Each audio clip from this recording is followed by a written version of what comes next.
I'd like to call the Regional School Committee to order for meeting of October 6th. And just with, for some of you who are sitting here tonight, at 7:30 we'll go into executive session and we'll be coming back into open session after that. Do we want to do, I guess, a call for community comments, if any, at this time? The throngs are not here today. None. There being none, why don't we move on to student and building reports? Thank you, Michael, and good evening, everyone. We'll start with having Mr. Kellett and then Mr. Smith introduce our student representatives who are here tonight, and they will follow with their reports. It is my pleasure to welcome and introduce Emily Caffrey, who is an 8th grader at the middle school and the president of our student council. Yay, Emily. This month's art display features work from Ms. Simino's 6th grade class. Students were influenced by the work of traditional Australian Aboriginal artists to create the fictional creatures seen here. In addition to their visual art, students also wrote paragraphs describing the unique traits of their creatures. Wednesday, October 7th is 6th grade guidance night at 6 p.m. in the middle school choral room. It is also the 8th grade student parent night at 7 p.m. in the Mudge Auditorium. On Friday, October 23rd, it's student council 7th and 8th grade dance from 7 p.m. to 9 p.m. On Wednesday, October 28th, it's an early dismissal and parent-teacher conferences from 11:30 to 3:45. Friday, October 30th is the 6th grade Halloween social from 7 p.m. to 9 p.m. and it's sponsored by DSHS SADV. Thursday, November 5th is the parent-teacher conferences from 2:45 p.m. to 7 p.m. Also last Friday, all the 8th graders had an assembly with Marilyn Mosby, a former MECO student who is now the state attorney in Maryland. Also for student council were the elections. For 6th grade, Team Moon was Cyrus Bleakley, Marisol Sainez, Liza Birmingham, Leo Olmstead. From 7th grade, it was Ava Kaplan, Roro Murray, Wyatt Goldfisher, and Lily Thompson. From 8th grade was Bobby Giossi, Tom Gordon, Tatum Evans, and Sam Ladle. They will join the 7th grade representatives, Jenny Giozzi, Calvin Coker, Dan Tomahawk, and Hope Shue, along with the 8th grade president, me, and 9th grade vice president, Alfred Cutler.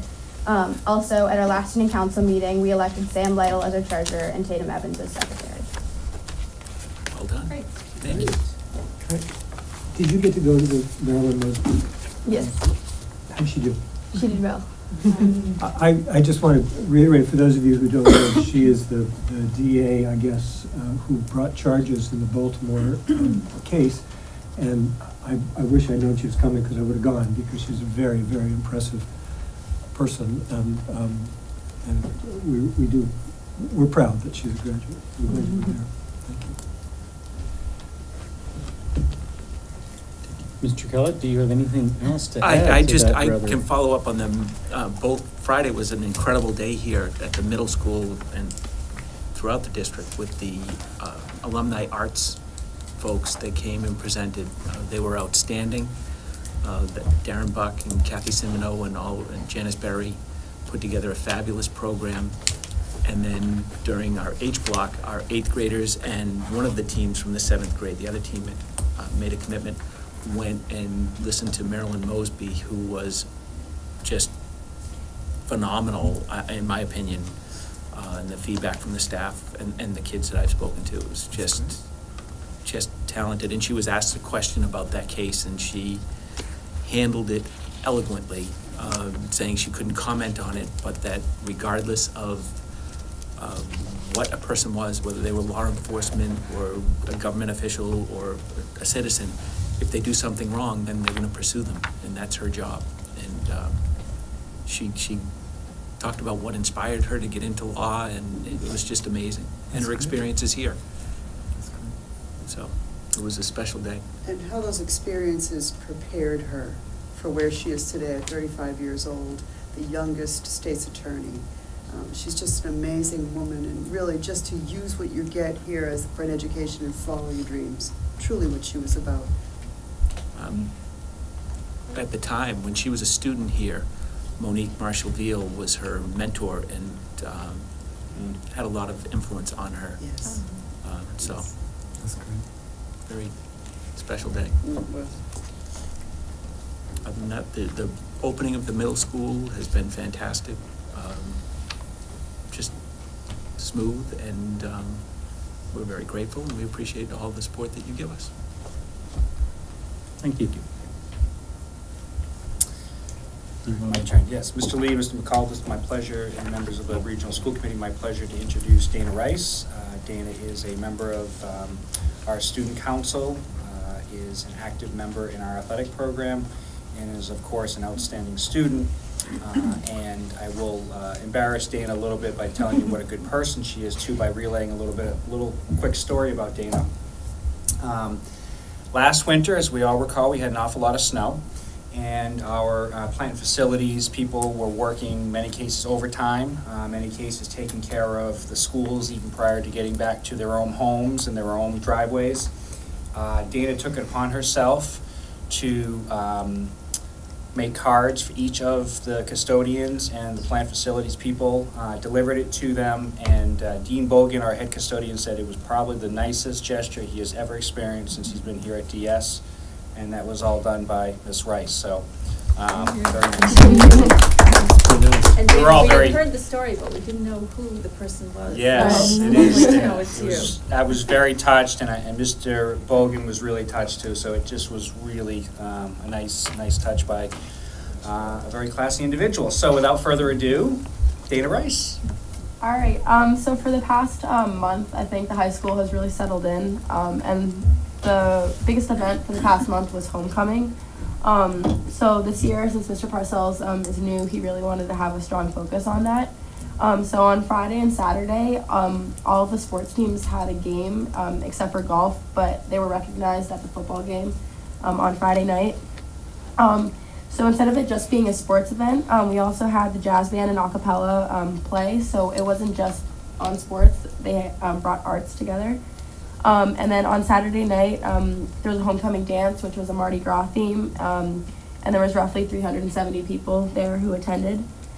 And at the end of this month, drama will be performing Shakespeare's Hamlet, and auditions were at the end of last year because of the lines were so difficult apparently this year. So on the 23rd and 24th, they'll be performing that. And this past week, Les Mis was announced to be the spring musical.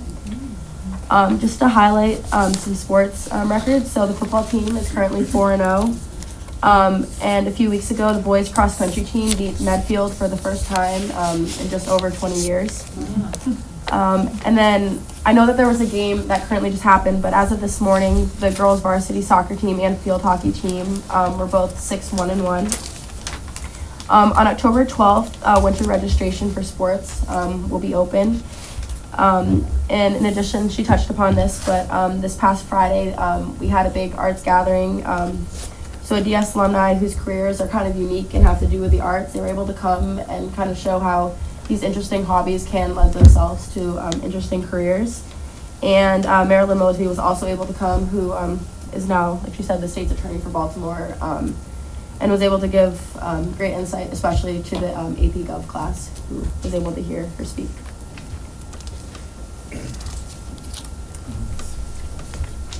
And I just wanted to add a couple things. I wanted to congratulate Jeff Parcells and Susan Connolly for a job well done with homecoming. They put an awful lot of work into it to make it as inclusive as possible. In addition to including a cappella and jazz band was phenomenal. Our choral ensembles, and we also had some of our youth groups come, which was really great, and that's something that we're looking forward to building up for next year even more. But we had Friday night a number of our AYF football players from Dover-Sherborn, Westwood, I guess it is the combined team now. We had a number of young ladies who were ball girls during the varsity soccer game as well. And so we hope to continue to grow that. Jeff and Susan have really done a great job. As many of you know, we have moved the athletic office to the main office area. My feedback on it has been very, very positive. I think we've been able to have a lot more connection. I've seen a lot of kids in there interacting still, so we still are maintaining that communication protocol, which is fantastic, something that Sue enjoys, and I know that our student athletes enjoy. We've actually had some pretty good success with kind of shifting some of our sports bags and all of our things into locker rooms instead of the courtyard. Kids have been fantastic about that, understanding. I conducted a headmaster's TV studio show, and we talked a little bit about why, and we talked about safety of all of their gear, and then also with the inclement weather, having it inside just made a lot more sense. So that really has gone well, and Jeff has been a tremendous addition. Arts Homecoming, as Dana had indicated, Darren Buck did a fantastic job organizing. Some of these people are doing such impressive and fantastic things, working with other musicians and artists, and they've had opportunities to travel the world. And I'm also grateful for the high school faculty welcoming them into their classrooms and giving of their time to do that. That was really, really successful. It was fun, I think, for a lot of the alumni to be back in the classrooms. A couple teachers are still around when they were there, so that was interesting. And just to finish off today, Dr. LeDuc and I met with some of the Educator visiting team, which we think that visit went very well. They toured the school, they really enjoyed the school. As usual, I showcased our students and asked our students on the spot to talk about the high school and what makes it a great high school and what they like. And our kids were phenomenal, and what the adults from Educator and the other agencies kept saying is how confident our kids were, how polite and respectful, and how articulate. So obviously another proud moment for me that our kids rose to the occasion and really presented our school well. So thank you, Mr. Lee. Mike, can I ask a question? Sure, absolutely. Under communication, we have the test results. Are we going to do that with? Not tonight. Oh, it's just for Well, information? yeah, it's information, and we'll touch upon when we Okay, will well, get some into of it is high school related, my questions, and I didn't know when we were going to talk about it, and I think John should be here. when We will make sure. Do we want to offer Dana and Emily the chance to Run? Or would you like to through an entire school committee meeting and have Fine, I mean, I just have to go have make something to homework. aspire to later in life? Fine, you're- Priorities. Thank you, guys. Thank you. Thank you. Excellent job, Have a good thank night. you. Well done. And do we want to move into the And central can we office? say also a public thank you? I know, John, you do it in your report to boosters for the signage in the gymnasium, but also there's carpets as you walk into the building and all kinds of added touches that really give Yeah, to add some spirit to the spirit, yep, building. absolutely. And thanks to Mr. Kelly for purchasing some additional waste receptacles that not only allow us to do more recycling, but also help to bring spirit and beautify the campus. So thank you, Mr. Kelly. I also want to just point out that for homecoming, that every student in the high school received a T-shirt, thanks to Dover, the high school PTO and the Boosters organization underwrote 660 some odd T-shirts for every student to wear, which was a pretty cool sight, I'm sure, that day. Was. Yeah, it was. Blew out. Yeah.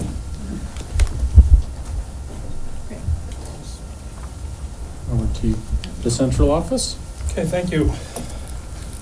Dr. LeDuc? Yes, John mentioned the international student visit today from 7 countries. It was very impressive, and I thank John for his stewardship of showcasing all that is DS, and I mean all, from students to the campus to everything. So thank you, John.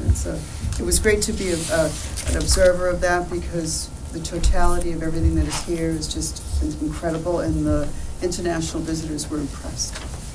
So we'll get some students to apply. I wanted to just say for the educator evaluation, just to provide an update, our educators are actually doing their goals right now, the SMART goals. There's 1 professional practice, 2 student learning goals, and the qualified peer observers have been launched. For those of you who've been watching the training, watching those educators working with their peers to determine what are next steps. So those matches have been made. The QPOs actually made them, thinking about what their skill set was, what the skill set of the peer educator was, and now they're underway. So I just wanted to provide that update to the school committee on educator evaluation. It's an incredible next step for DS. So thank you for the support of that and for our ability to foster that. It's an important part of education. And the pairing was based on teachers requesting it, other factors? The educator actually wrote a goal statement about what they would like to work on this year, and then they could pick from the 23 qualified peer observers who were trained to be paired to many picked several options, and then by building, they got together to think about what's the best match, and then that was obviously approved through the headmasters and principals at our buildings, but certainly it was something that went smoothly, and I think I give kudos to them for their initiative. Is the phrase common measures, is that what we're supposed, that's Yes. statewide, or we're? It's statewide. It's the new. They got rid of district determined measures, and now they're using Common common measures. All right. What's next? We need To go with Common Core. Maybe, I don't know. And the defamation of the play is coming on November 4th. That is for juniors at the high school. It's coordinated through a DSEF grant, looking at issues of race, religion, class, and gender issues in the setting of a courtroom. If you would like to go to that, it starts at 7:45. You certainly can be an audience member if you would like to be there. And there'll be some discussion with the students prior to that event, some training for our educators. A couple of the high school educators are leading that in the English and Social Studies departments. So thank you. Any questions? Did educators say they've had interest? Because I know we've posted it, right? We won't know anybody who has applied because we're accepting for the spring semester, so Right. these individuals go back to their countries and showcase. They took pictures of a lot of things. Yep. And took copious notes, and We have the nice NECMPs. So did educators pick those countries as most likely to have students come first round, or? they actually are doing a tour of New England. Got it. So they'll be going to probably 10 or 15 school systems in the end. They were off to Burlington, Vermont from here, Worcester. And then Burlington, Vermont. So, I think what the education's representative had said to me at the end was a very impressive show of what DS has to offer. So they'll go back, and it's up to the individual families. Sure. But I don't think we'll have any trouble filling our No. slots. I'm sure not. Awesome. Anything else? Were you gonna I highlight will. for Terry? Okay. Oh, You wanna do business or Terry first? no, if there's any questions regarding Terry's report? So I have a question on the CPR review. Yes. So that takes a great deal of time and energy, as I recall. And is this ahead of schedule, on schedule? We haven't talked about it in a while, so Yeah. I've lost So- track of where we are in the process. So it's on schedule according to DESI's timeline. What has changed is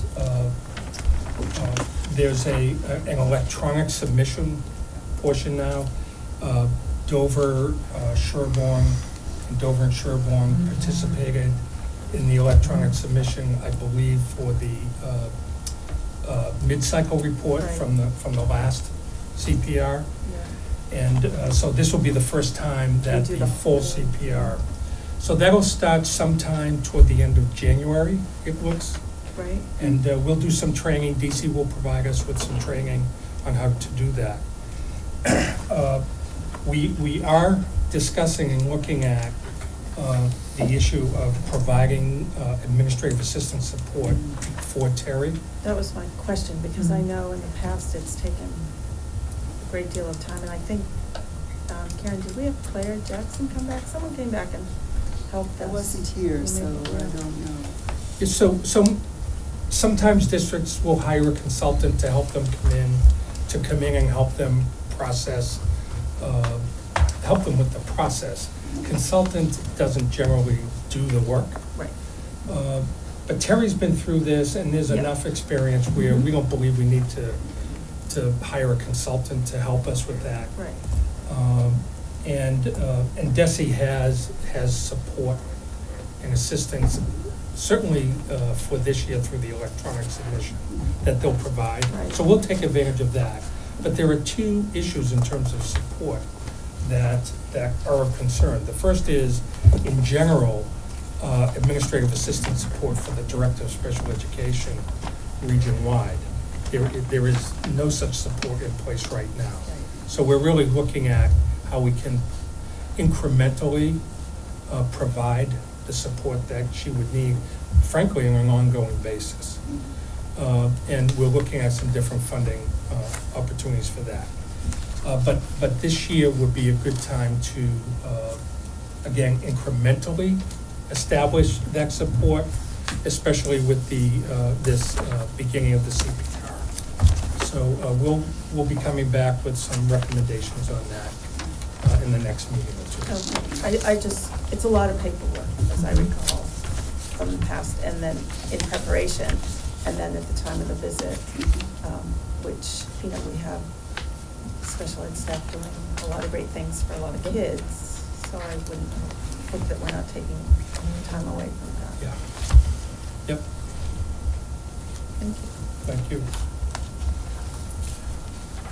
Mr. Baumhauer is not able to be here tonight, so in terms of his report, this committee at the last meeting, reviewed what was an anticipated surplus after E&D was identified to be at its full 5% allowable level, and it was hopefully made clear that the number that was presented was an estimate. We even talked about the fact that the DOR submission I think we had just sent it in, and DOR had to certify that amount. So the two documents that you have provide DOR's response, and to keep this brief, there's a difference of about $50,000 between what was estimated and what DOR is certified as being in excess, and that's the 9,196 that you see at the bottom of Exhibit B. We've reviewed the documentation. Hans has reviewed this with Treasurer Jim Eggert. We believe there's something that DOR might have missed in terms of the calculation. So Jim has started a process in asking DOR to review what they've sent us, and so we're not asking for any action tonight. We'll have more information for you at the next meeting with information that we've received back from DOR. We have a question about the calculation that was used to establish the base budget. Is that common? It seems unusual. I don't know the answer to that. Have you ever seen it before? Well, it's been 12 years since I've been it's been 12 years since I've been in the region, so I can't recall whether that happened at King Philip. I do know that what is probably something to consider for next year is we should be perhaps a little more circumspect about what we believe DOR may certify, and wait for the DOR report to come back to have a full discussion about that. Yeah. So we're a little bit ahead of the game, and unfortunately we have this question that is still hanging out there. I think I'm right in saying I don't recall a year previously where we have returned, we've had a balance to return money to the town. It's been a long time if we have. So one of the reasons this discrepancy sticks out this year is that it's highlighted, obviously, because we're talking about returning money. Whether we've had such discrepancies of this magnitude before, I don't know. Right, so Richard, that is exactly the case, because in the past, you haven't been at the 5% threshold.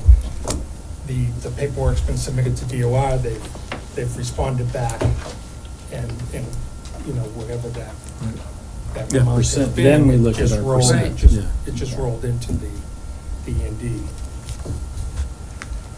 So, does anyone else have any? So we're kind of in So we're in a stand, in a holding pattern.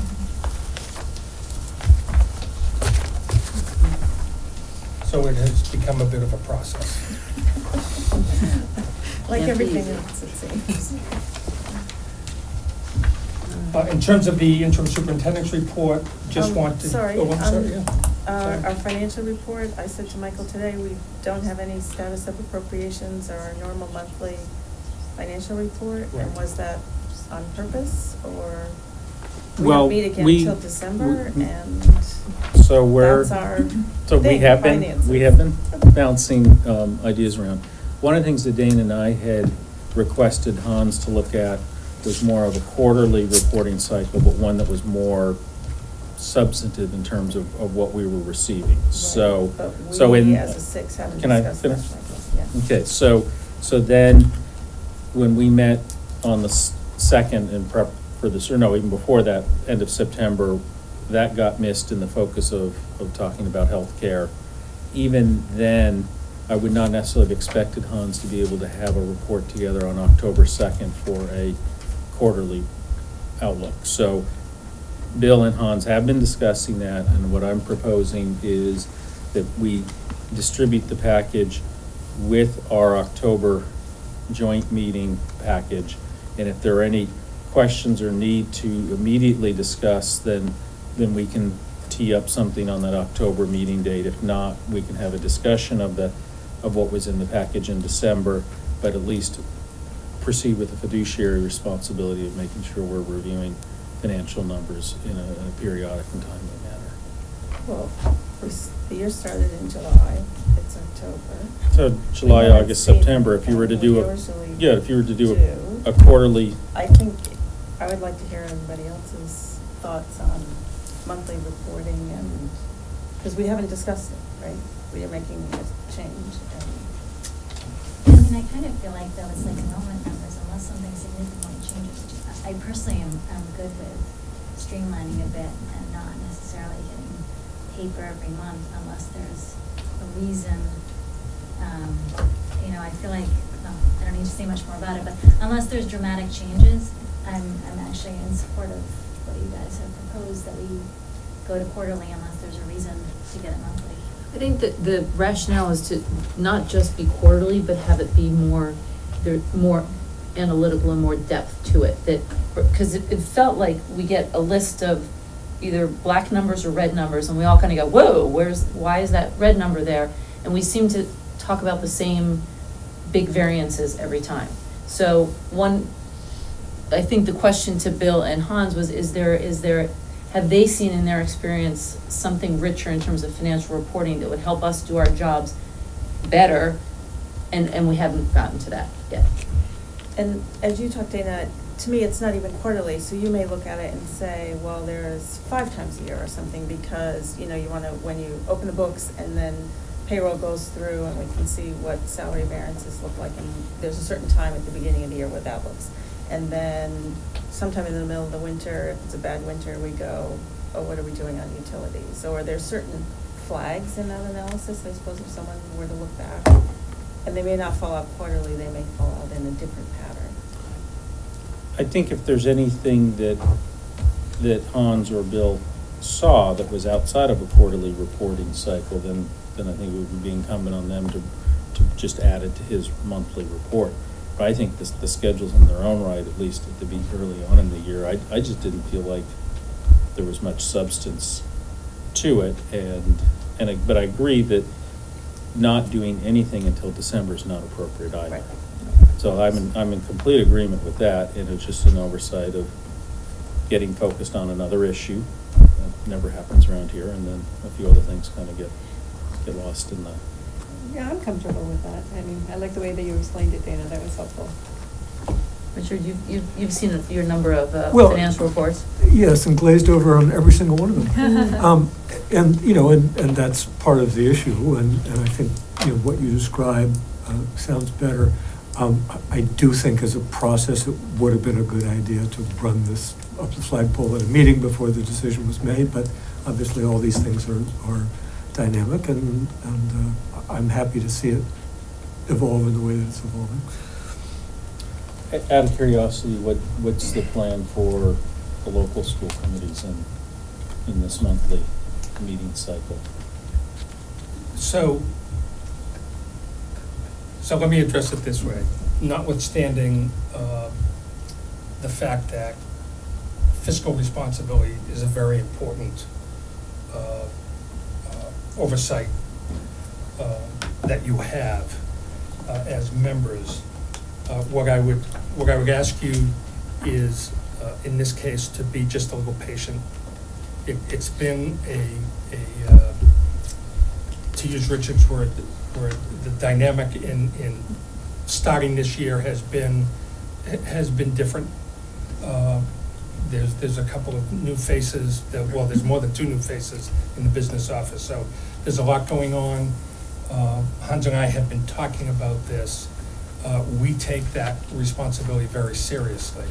So we'll work to produce some kind of regular reporting structure that you're comfortable with, and reporting that, you know, will be effective in terms of keeping you in the loop on what issues may or may not be out there, and where we're trending on certain line items, which I think is important.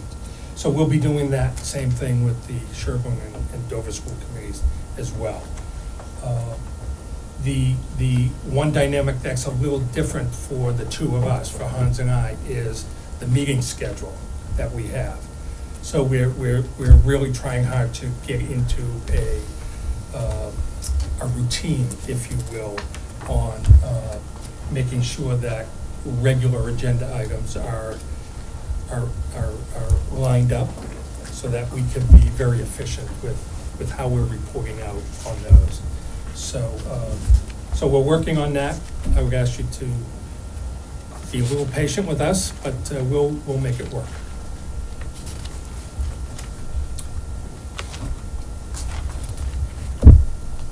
Sounds good to me. In terms of superintendent's report. So just very quickly, I provided information for you from the Commissioner's Office regarding the PARC or MCAS decision that the State Board is going to be making. My hope is that I'll be able to provide you, at a minimum, with the Commissioner's recommendation at the joint meeting in November 10th joint meeting.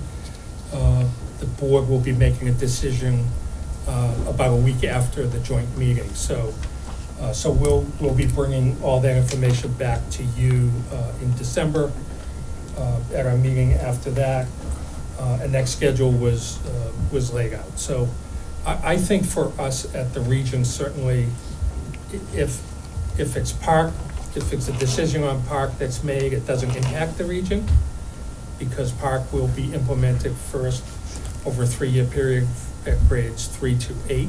So our 10th graders will still be taking MCAS through, my understanding is the class of 2018, I believe. So that'll be ongoing. It'll be more of a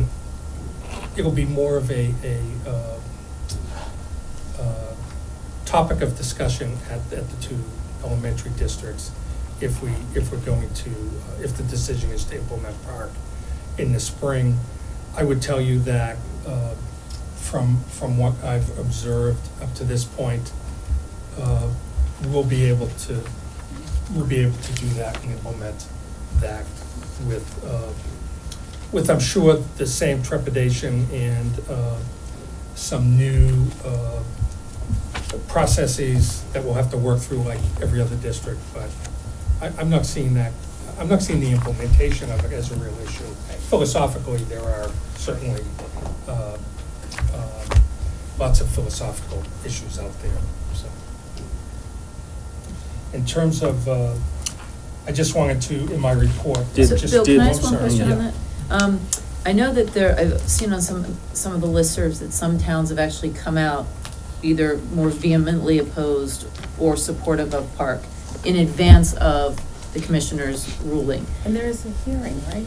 Right, and there's some public comments. Is that something that, I don't know, it may or may not be relevant to the region, it probably is more relevant to the elementaries, that we should be on the record either supporting or not supporting, or are you, or is that not something that we should be worried about?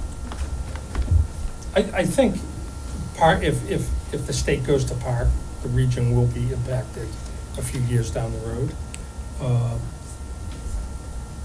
You know, I think that, I don't know how you stand individually or as a board on that. I do not have a position right now at this point. And so I don't know what kind of a recommendation at this point to make to you, but I think that if that's something the board wants to discuss, clearly we can do that. Karen, to the extent that you've been out with other folks at your kind of peer level, some of the schools, their districts did implement Park last spring, correct? That's right. Anything of note or concern or praise or anything that you've heard when you're in those environments? I think those districts that piloted Park were looking forward to see if they could get an edge on when it's implemented, and that's a strategy. Park is a different type of assessment.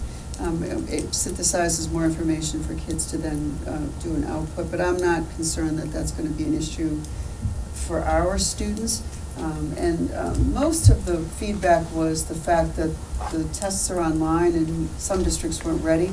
Anthony Rattacco and I have been working on assuring that should that happen, we'll be as ready as we can. Until that happens, we don't have a sense of what it's like. But whether they go Park or MCAS, I think in the future all assessments will be online, so it's a good test for us to go forward. I'm much like Bill, I don't have an opinion on either. I think it's important for us to assess our children in order to determine their learning outcomes. So I don't have an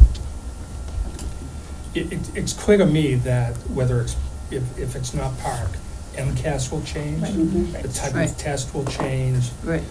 Methodology, questions, And Because then there the is ability to discussion. do trend line analysis then goes out the window too, Right. if It it's does. anything substantive.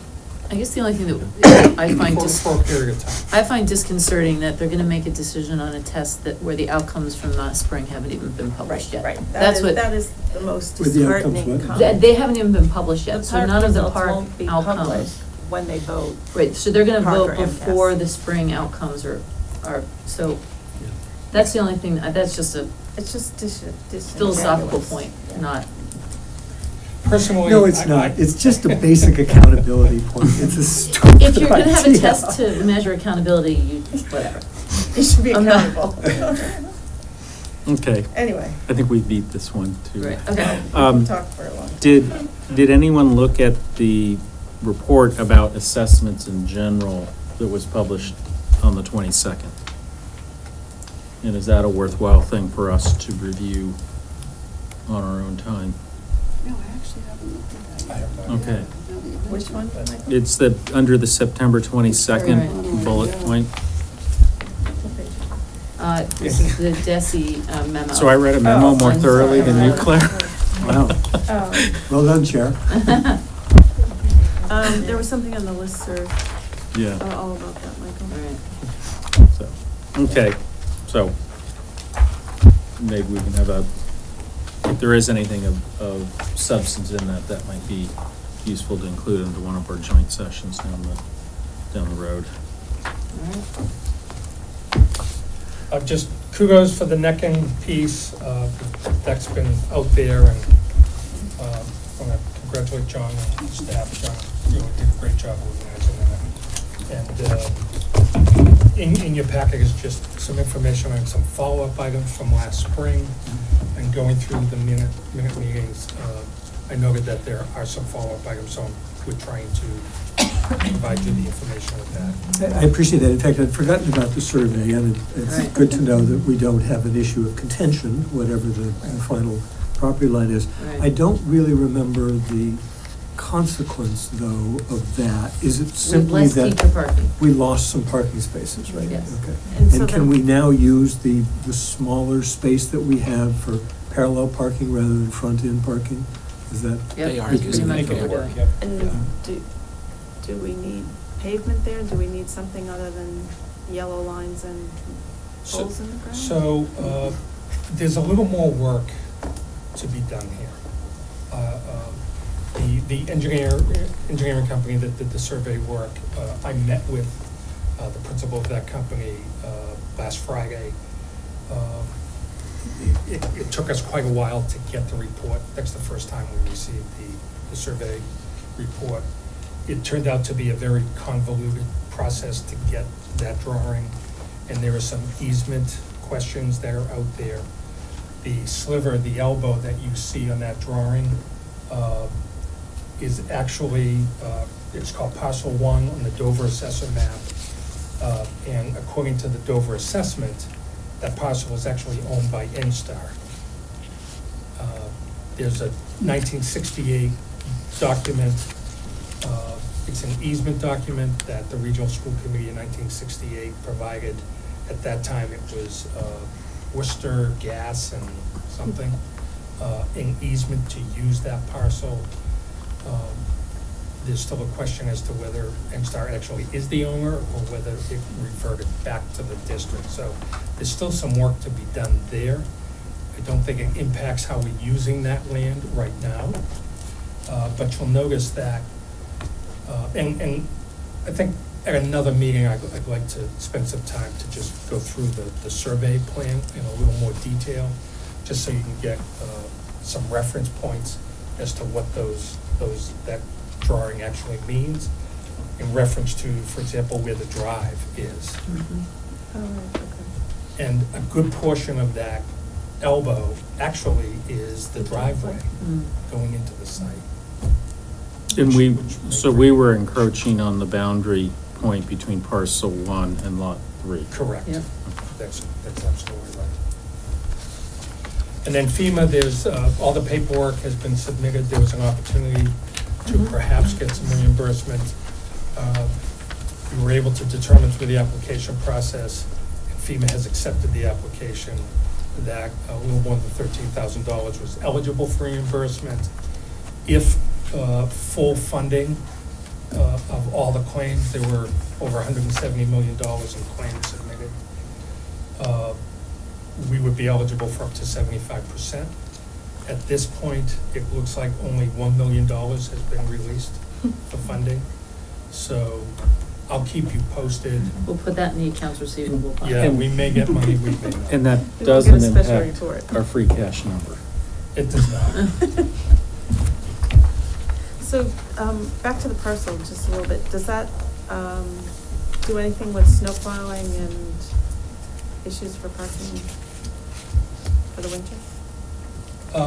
No, I think we'll have to, we'll work with Ralph and figure out how we try to keep those, Keep them open? that area clear so that we can continue to park there, but I think that will depend on how much snow we have over the course of the winter.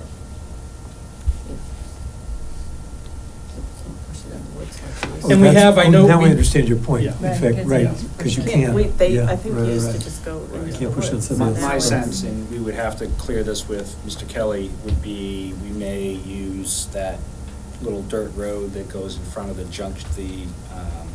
Junction Street field. You know, for the first couple of days, we put a few cars there. So under excessive snow, we might have to get permission from Ralph to see if we could put a few, but we're making it work. So we've ascertained who the owner of that parcel is, and so my plan is to reach out to the owner to see if the owner is willing to allow us, even on a temporary basis, to use the land as we have been using it previously. Okay, thank you. That's it. No comments or questions on the new personnel, correct?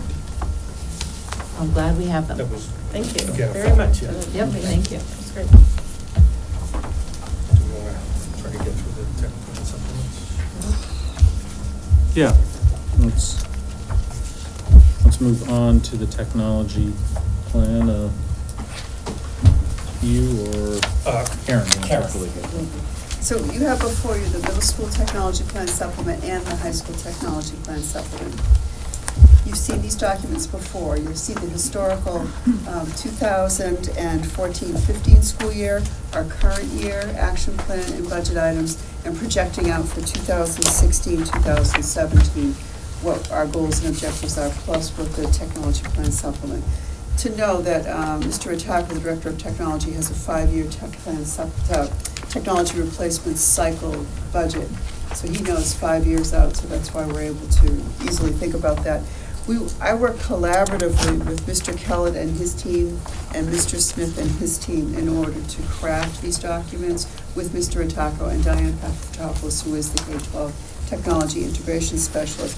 And we're really looking forward to what are the 21st century skills for technology and how does the technology support students' learning. You'll see in the middle school plan on pages 6 through 8, which is the current school year. I wanted to highlight from the previous year the successful BYOD pilot for 8th grade last spring, which will continue again this year.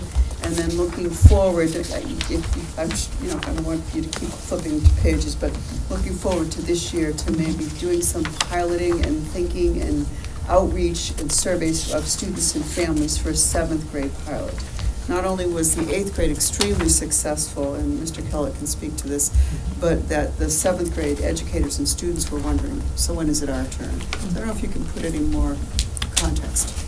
The last spring, we started this in April, I believe it was, with our 8th graders, and we had about 40% of our students brought in their own devices to use. Tomorrow night, our 8th grade team leaders and myself are meeting with the 8th grade parents and students to roll it out again for this current year.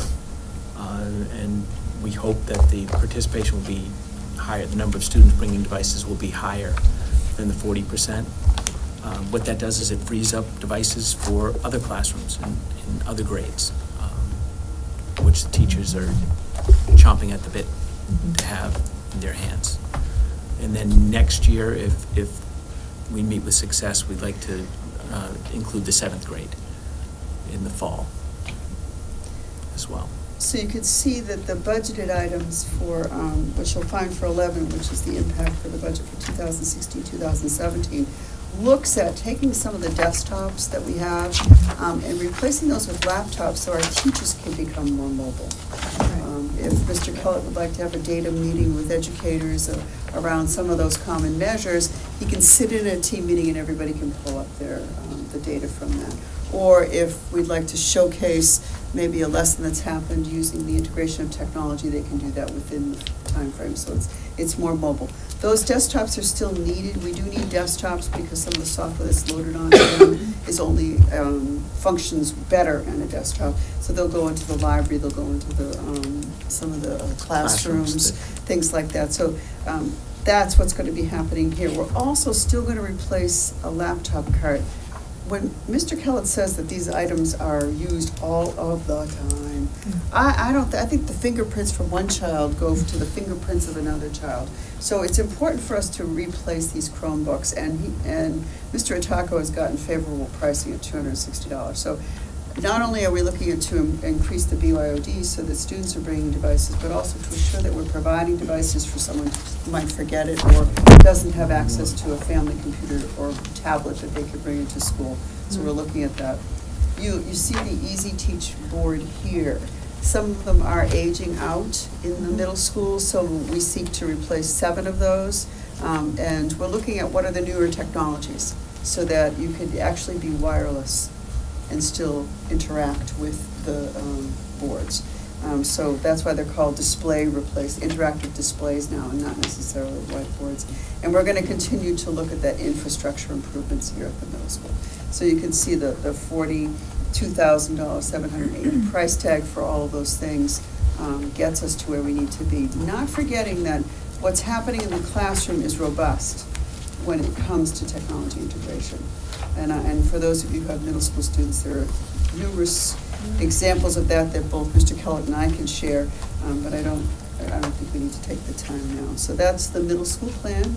Are there any questions on that specifically? So I know that when the interactive whiteboards went in the first time, there was quite a learning curve for the education, the use of them. Have you found them to be fully integrated into the curriculum at this point now? Yes, they're utilized very extensively. in classrooms. Some of them aren't functioning as well as they could. Right. They're tired. Good. But Good thankful deal. to have had them, and I think it's that learning curve where the educators are looking for that new technology with the wireless aspect of the whiteboard, so they can be walking around the room and still control it. So I cannot get over how much I see happening here, even in the 2 years since this is my 3rd year here, since I came. And we'll see it tomorrow. Amazing, yes. Yes, yeah, and Mr. Kellett and I walk through once a month, and we'll see more of it. So I'm impressed by what our educators are doing, but more impressed with the articulation of how students use the computers in the classroom, from brain prop to Google to all that. So it's just an amazing transformation. Karen, in the middle school and the high school, we talk about communication. Yes, oh and yes. using it for communication. Yes. And it just occurs to me that we're talking about the technology to do it, but if we take a step back, and this is more to the administration, and I'm not even sure where the answer lies, do we have a communication plan? And, you know, this is all relatively new to our district to have all these responsibilities landing on other people and adding to the expectations, right? Because now we have Twitter and we have other things happening. So do we have a plan for which all these things will fall under? Because it seems to me we have a lot of action things, but have we taken it up a level to say, okay, what's our goal? And other than increased communication. And you do not have to answer that. Right, and it's a comprehensive answer with teacher presence on either through Google Sites or on their own teacher web pages, or through Aspen. More communication through the Aspen student information system to families, and the Twitter accounts that are, I think the middle school is actually thinking of one now, and then through the high school and through the district. So we actually are looking at that plan, but I don't think it's a bad idea to articulate it in a separate document. Yeah, I just think it might. It's a good idea. Help us focus on where we want to go and how are we doing it? Because I know I've been various places where people say, well, we have a DS Schools Twitter, or we have that Twitter, and as soon as you say that, then it goes, oh, we need a Learning and Fine Arts Twitter, or we need a, you know. So how do we keep track of what's out there? I would love to figure out if we could have a unified communication strategy for the district, for the 3 districts together, and somehow work together. There are a few of the, we've kind of informally started a little task force on thinking about these things across the different districts. So however it works best to make that work. So I've We're all taken for a it. note around communication strategy. I do feel like this topic's Yeah. slightly different, and so I would like to go back to what the high school plan is, and then maybe open up some general questions and comments, but I think we haven't gotten through the high school Right.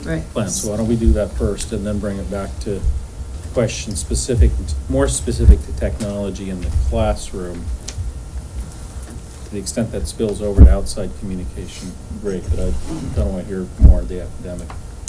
So the high school tech plan is similar in nature to the middle school tech plan, in the fact that, but the difference, I guess, is that the high school has started to expand the BYOD for students. I know when Mr. Smith and I have done walkthroughs in the past 2 years, I was in a classroom last week. Half of the devices in that classroom were BYOD, the other half were district devices. A year ago, I don't think we would have seen, it would have been Yeah, it would have been a few BYOD. few. So I think it's improving that robust nature of the BYOD, but also the professional development for educators has paid off. Mr. Smith and his school council did a survey last spring, and it talked about what are some specific technology professional development that you need. And it's more intense. Give me 2 hours with this particular app. Give me 2 hours with how I can develop my own Google site, those types of things. And so for the November 30th Professional Development Day, there will be technology sessions at the high school. But I do have to say, I am seeing more integration, appropriate integration of the technology at the high school in just the start of the school year and the last half of last year. But if you could, just. Yeah, little we're bit seeing more a about lot, that. and so a lot of our faculty members have also engaged in Google Classroom, so Mhm. they're looking to create more interactive opportunities there. I've got a number of teachers who actually, as part of their professional practice goal, are looking at online homework, digital Dropbox type of situations where they can be giving the students more immediate feedback. A lot of our teachers are looking at additional apps that they can use for the classroom or checking for understanding.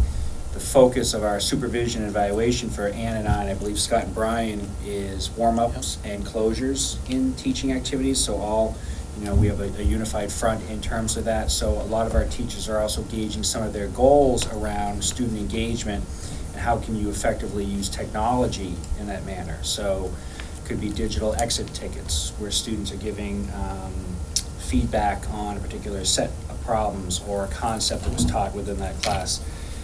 And similar to the middle school, we're also moving away from some of our desktops to more laptop operation. And talking to students, as we've been able to build up our Wi-Fi capabilities, we still have some glitches here and there, but that has enabled our teachers to have more confidence in integrating technology. Time is of the essence, and time is precious. So I think that the more confident our teachers are in knowing that the Wi-Fi access will work, capability of that time will work, they're more willing to take those risks and seek out that type of professional development. We are going to be sending some teachers to MassQ as well. I've got a world language teacher and an English teacher who are interested in that, of using more technology in the classroom.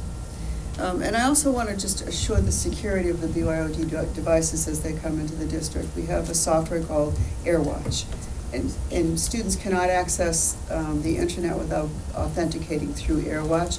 I spoke to Mr. Attacco this morning and said, how many hackers out there? It's a very robust tool, so that our educators can assure what the students are accessing. If something does trip up, he has a digital footprint. But on the flip side, we had some students who were concerned with what will the capabilities of AirWatch be. So Mr. Ritako and I met with some student leaders who had brought it forward. He is in the process of creating some screenshots for students, and those will be put on the website so that people can see that once students leave this environment, the AirWatch system is no longer controlling or looking or watching. And in fact, AirWatch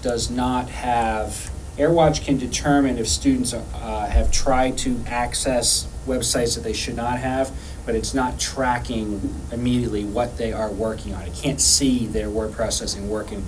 Mr. Ritako actually showed some students who, rightfully so, had some concerns about that around some privacy components. And I think that really helped to alleviate some of that. In some ways, it's unfortunate the name of the software being AirWatch. It's probably, it should be more of, air protection or air oversight but the NSA. Yeah, the term watch, just That makes doesn't sound, intelligent students think, what's going on here? But frankly, it's something we have to have in order to have a Wi-Fi access. And there's not necessarily a presumption of privacy anyways for students. That is correct too, and we did indicate that students do lose some of that privacy when they come into our infrastructure. It's ensuring that when they leave, their device and their data and all their information does not continue to be tracked.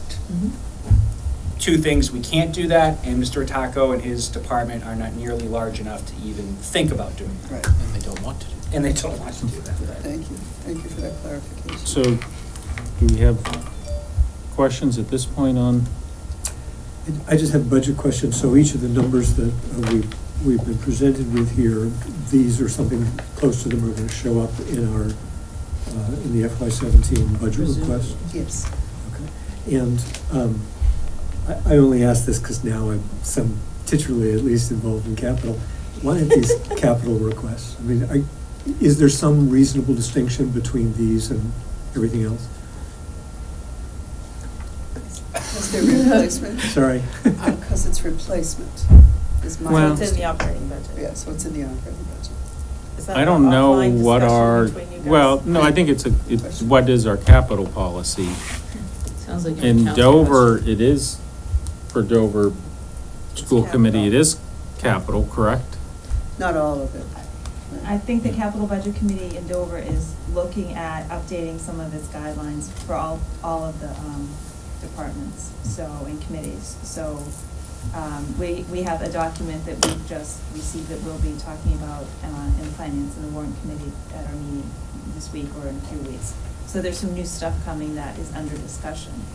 And I think in Sherborn, it's just absorbed also into the operating budgets, correct? For other departments, not just the schools. Let's see, 5,000? I think it's 10. Yeah, 10. 5 years. I'm saying that off the top of my head. But in that technology trips that as well? Are you talking about for Pine Hill? Or Pine Hill or the town? police department or? Okay, so- yeah. so let's see. Just, we try to keep as much stuff in operating as possible, but some things are too big. But I think the distinction is that when it's sort of a maintenance kind of thing, because Yeah, it's not just the parents money. have the replacement, there are other things involved. I think one thing that I'd like the central office to consider coming back to us at some point this year is to make the distinction between, I don't see BYOD necessarily as a one-to-one strategy. No. And I think we're now at the point where we've dipped our toe in the water long enough, at least at the high school, that we should start to hear about, should there be a one-to-one goal or environment? How would that change? Would it be beneficial? What are other districts doing? And do we necessarily need to follow those districts? I don't know And if do we have time to others. do that? What? And do we have time to do that? I think in the winter or spring, we Well, would. sort of a change in it's really the difference between you can bring a device if you want versus you should bring a device. And then for anyone who can't purchase their own device, we obviously advise them. But, I mean, that's basically the decision. You're expected versus it's up to you if you want to. Well, but also, it's more of what would one-to-one enable in the classroom, and does it yield promise for academic impact? Or is it something a lot of districts are chasing and we're not seeing that, and isn't necessarily a direction we feel we need to Or are we plunge achieving towards? academic excellence without? Yeah, the that's, one-to-one? I'm not necessarily, just because I said Yeah. that we should look at it, doesn't mean there's an advocacy for it. Sure. It's just, what are other districts? Because there are other districts that are further along in this on a one-to-one basis as well, and do they have anything that's of significance to share with us? Can I have two Yeah. quick points, Michael? I know we're No, trying to move on. we're still having Um, people dribble in, so. Under the high school one, November 2016, conduct an audit of software and device uses in the classroom. My fear is then that doesn't give us enough time to react and put something into the budget with that kind of a deadline. So I'm querying November as the deadline for that project. Because if it came up with anything significant, we've already really significantly begun the It's on budget page process. 10, so might we consider, and I'll speak to Mr. Smith about doing that in May As as an action item in order to be able to get a sense that does. figure that out and talk that through. Yes. I have no Oh, I idea what see. it involves Yeah. and who it involves or any of that, Karen. And then my other thought was, nowhere in here do I see the people mentioned who are on our technology committee. Mhm. And I know we have two outside, our immediate school community parents with experience who are on that. Have they looked at this? Have they given us input? More as the big picture experts. Are we involved in this? And I know Mr. Attacco will probably schedule something from November. We did speak in June about what the initiatives were and how things were progressing, but this 2016, 2017, they have not seen, so we'll take that. I just, when I read this today, I thought, gee, reading this, I don't know, like I saw we bought iPad 2s, and I'm thinking, well, they're probably already out of date by the end of this school year, you know. Those kinds of issues, or the bigger picture. It's a great suggestion. That My kind of- speed machine still works fine. Okay. Oh, right, yes, I'm Yeah, sorry, just- there was a question back there. Is that right? Yeah, Sorry. absolutely. Question, yeah, so with the teacher transition to laptops, can you just speak about what the vision is? Is there a vision that every teacher will ultimately have their own laptop? Is there a vision that only a quarter of the faculty need that? We'll actually go slowly, so some will receive a laptop for that calendar year, and then the 17, 18, I can't believe I'm saying that, calendar year will complete the teacher laptop. We're doing it in stages, So the vision is that every teacher would have their own laptop? instead of the desktop. Okay. And does every teacher have a desktop now, or do some Yes. share? Every summer share, Some are shared, so. summer share. Okay. So we High need school, a- they all have one, They all have one. a desktop or a laptop.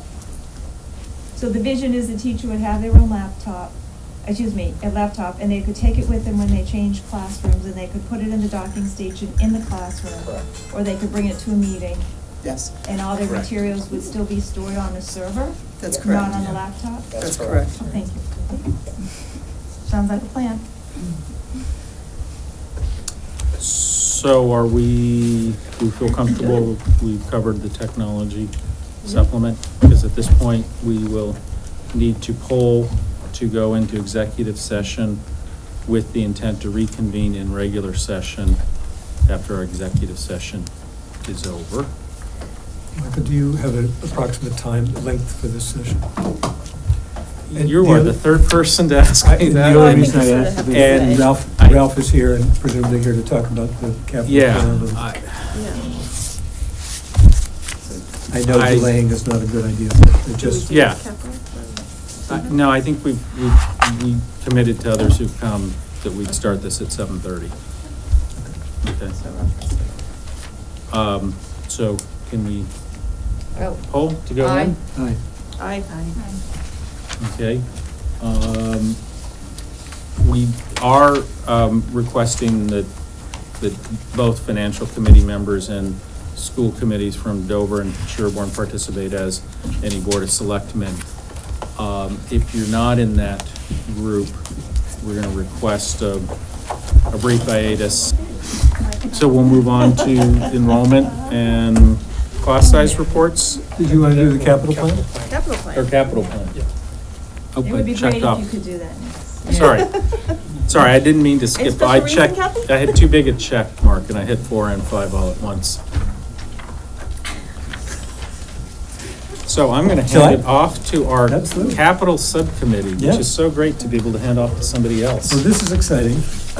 So you have the report in front of you. Thank you, Hans, for putting it together. The page 2016 FY budget process, that's this year, obviously. These are projects that are either underway or complete. You'll see at the bottom of that list, a couple were accelerated into this year because it made sense to do so. I don't think I can tell you an awful lot about any of these projects individually, but if you have specific questions, I'd be happy to see if I know the answer and answer them. Hearing none. Just one note, Yeah. Richard. So the intention is to keep this as a living document. As the bills for the projects come in and get finalized, we'll fill in that cell, and so we'll be able to see on a running tally where we stand in terms of the financial aspect of each individual project and what the final cost was compared to the approved budget. And for the first two, I think it would be interesting, in particular in light of the lack of rain, whether we had to buy a lot of water from Medfield or not, because the second well wasn't in place, and then that'll at least give us a high water mark or low water mark, how you want to look at it, of potential savings in the future or cost avoidance by being able to tap from a couple different places on the property. And then, obviously, once the lighting kicks in, we'll be able to go month to month and just validate that we're seeing some savings Yeah. there on electricity. One of the things actually I did want to point out about this is I was just extraordinarily impressed that so many of these projects are already completed. Obviously, they pretty much had to be done over the summer, but that doesn't mean that they necessarily were going to get done. But most of them have, in fact, been done, which is great. But the real meat of the discussion is on the next page, which is the set of projects proposed to be funded in the 2017 budget. You will likely recall, everyone in this room probably will recall the On-Site Insight report, which cast out for umpteen years a scheduled maintenance replacement program for all the capital, everything that on campus essentially. And so the column per On-Site Insight 2017 has those items and their projected costs increased by inflation. Their report increased for inflation each year. So those numbers, that's where those numbers have come from. In the recommend column, Hans and Bill, in discussions with Ralph, looked at whether in fact those projects needed to be whether the funds for those needed to be increased or decreased, or whether in fact the project needed to be done at all, and that's what's in the recommended column.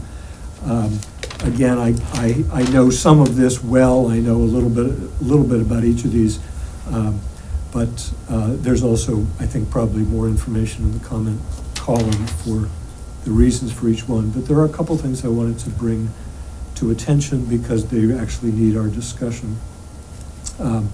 I'm going to jump down to the maintenance building line unless there are any discussions about anything above that. Oh, I did want to say one thing for the general public, and that is there are on this list a couple of things having to do with the wastewater treatment facility. And when I first saw those, I said, well, wait a minute, we just spent up to $1 million for the wastewater treatment, not that much, for the wastewater treatment facility. But in fact, remember that was an upgrade. There was pre-existing equipment that would have, in any event, required a replacement on a schedule, and that's what we're seeing here. This isn't the stuff that we just spent money on.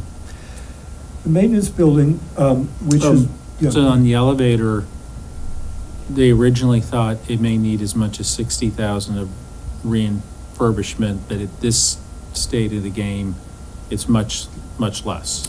That is Okay. the considered opinion of those who consider these things. Okay. Yeah, And then that'll have the elevator in good shape. Yeah, I'm sorry, that's right. It was in fact No, I know it was evaluated. It was inspected, yeah. No. Yeah.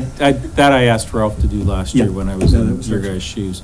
And then so it'll be in, close to brand new capabilities. I do think we're having a student that will be matriculating to the high school at some point in the near future that will need that every day. Excellent. On the subject of the maintenance building, you will recall that this has come up at various times, especially over the last year, about the potential need for increased space for the building maintenance grounds. That in fact there's also potentially expressed interest for athletic space, storage space. And we've heard from time to time also some other needs from other departments for either storage or working space for fine arts. Theatrical. My sense, Lori's sense, Hans' sense, Bill's sense is that it would be a good idea to spend this year doing a formal needs assessment and feasibility study on those various projects, certainly rather than jumping into building a building. And so we thought taking that down to about 15K in order to do those studies, and then to be able to say at the end of that process, what do we need where, how much is it going to cost, and how do we go about funding that? To me, that made a lot of sense. So that plummets this number quite a bit, but never fear, because we have a lot of things we wanted to add down at the bottom. All those things in red that say new. I'm gonna skip over the, from roof covering down to floors there, unless there are particular questions on those. So there's an expectation that the estimates from onsite inside are starting to not be accurate for flooring. That's a question I don't have a good Okay. answer to. Ralph actually could probably Okay. answer that better than I could. But just I to think the answer provide, is yes. so for just a little context to the new items, the subcommittee has met twice with Hans and I. We've met with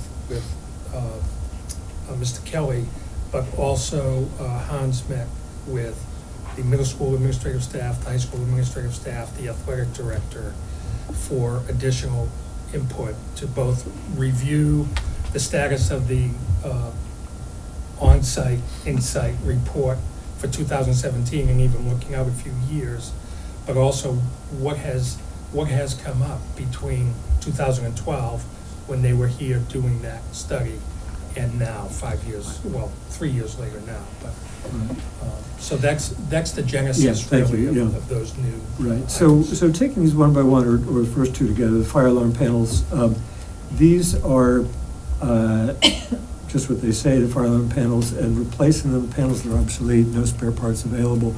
I understand the fire chief, tell me, Bill, because the fire chief came over, I guess.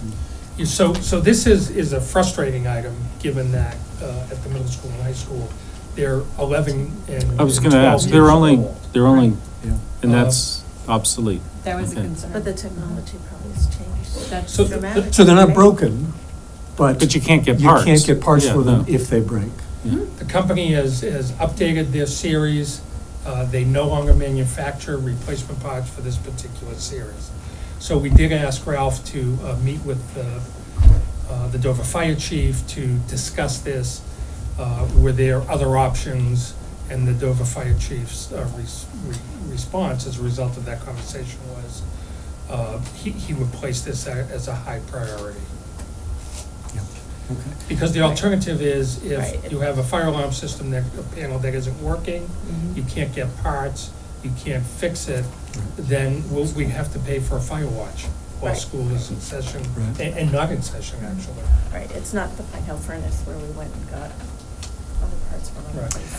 So my guess is we're just gonna bite the bullet on that one. Sorry, just a quick question. Yeah. How long, say something did break, how long would it take to get these new ones in? In other words, can you wait and then? If it broke this year, Yeah. we'd have. Well, I mean, like, is it one of those things where it comes in 2 days, or it comes in 2 months? Because like a fire watch for 2 days is actually not a big deal. A fire watch for 2 months is Right. obviously a Yeah. big deal. Right, so given the cost of the item, we have to follow the procurement laws. Okay. Now, there are opportunities to, under the procurement laws, to expedite for emergency purposes.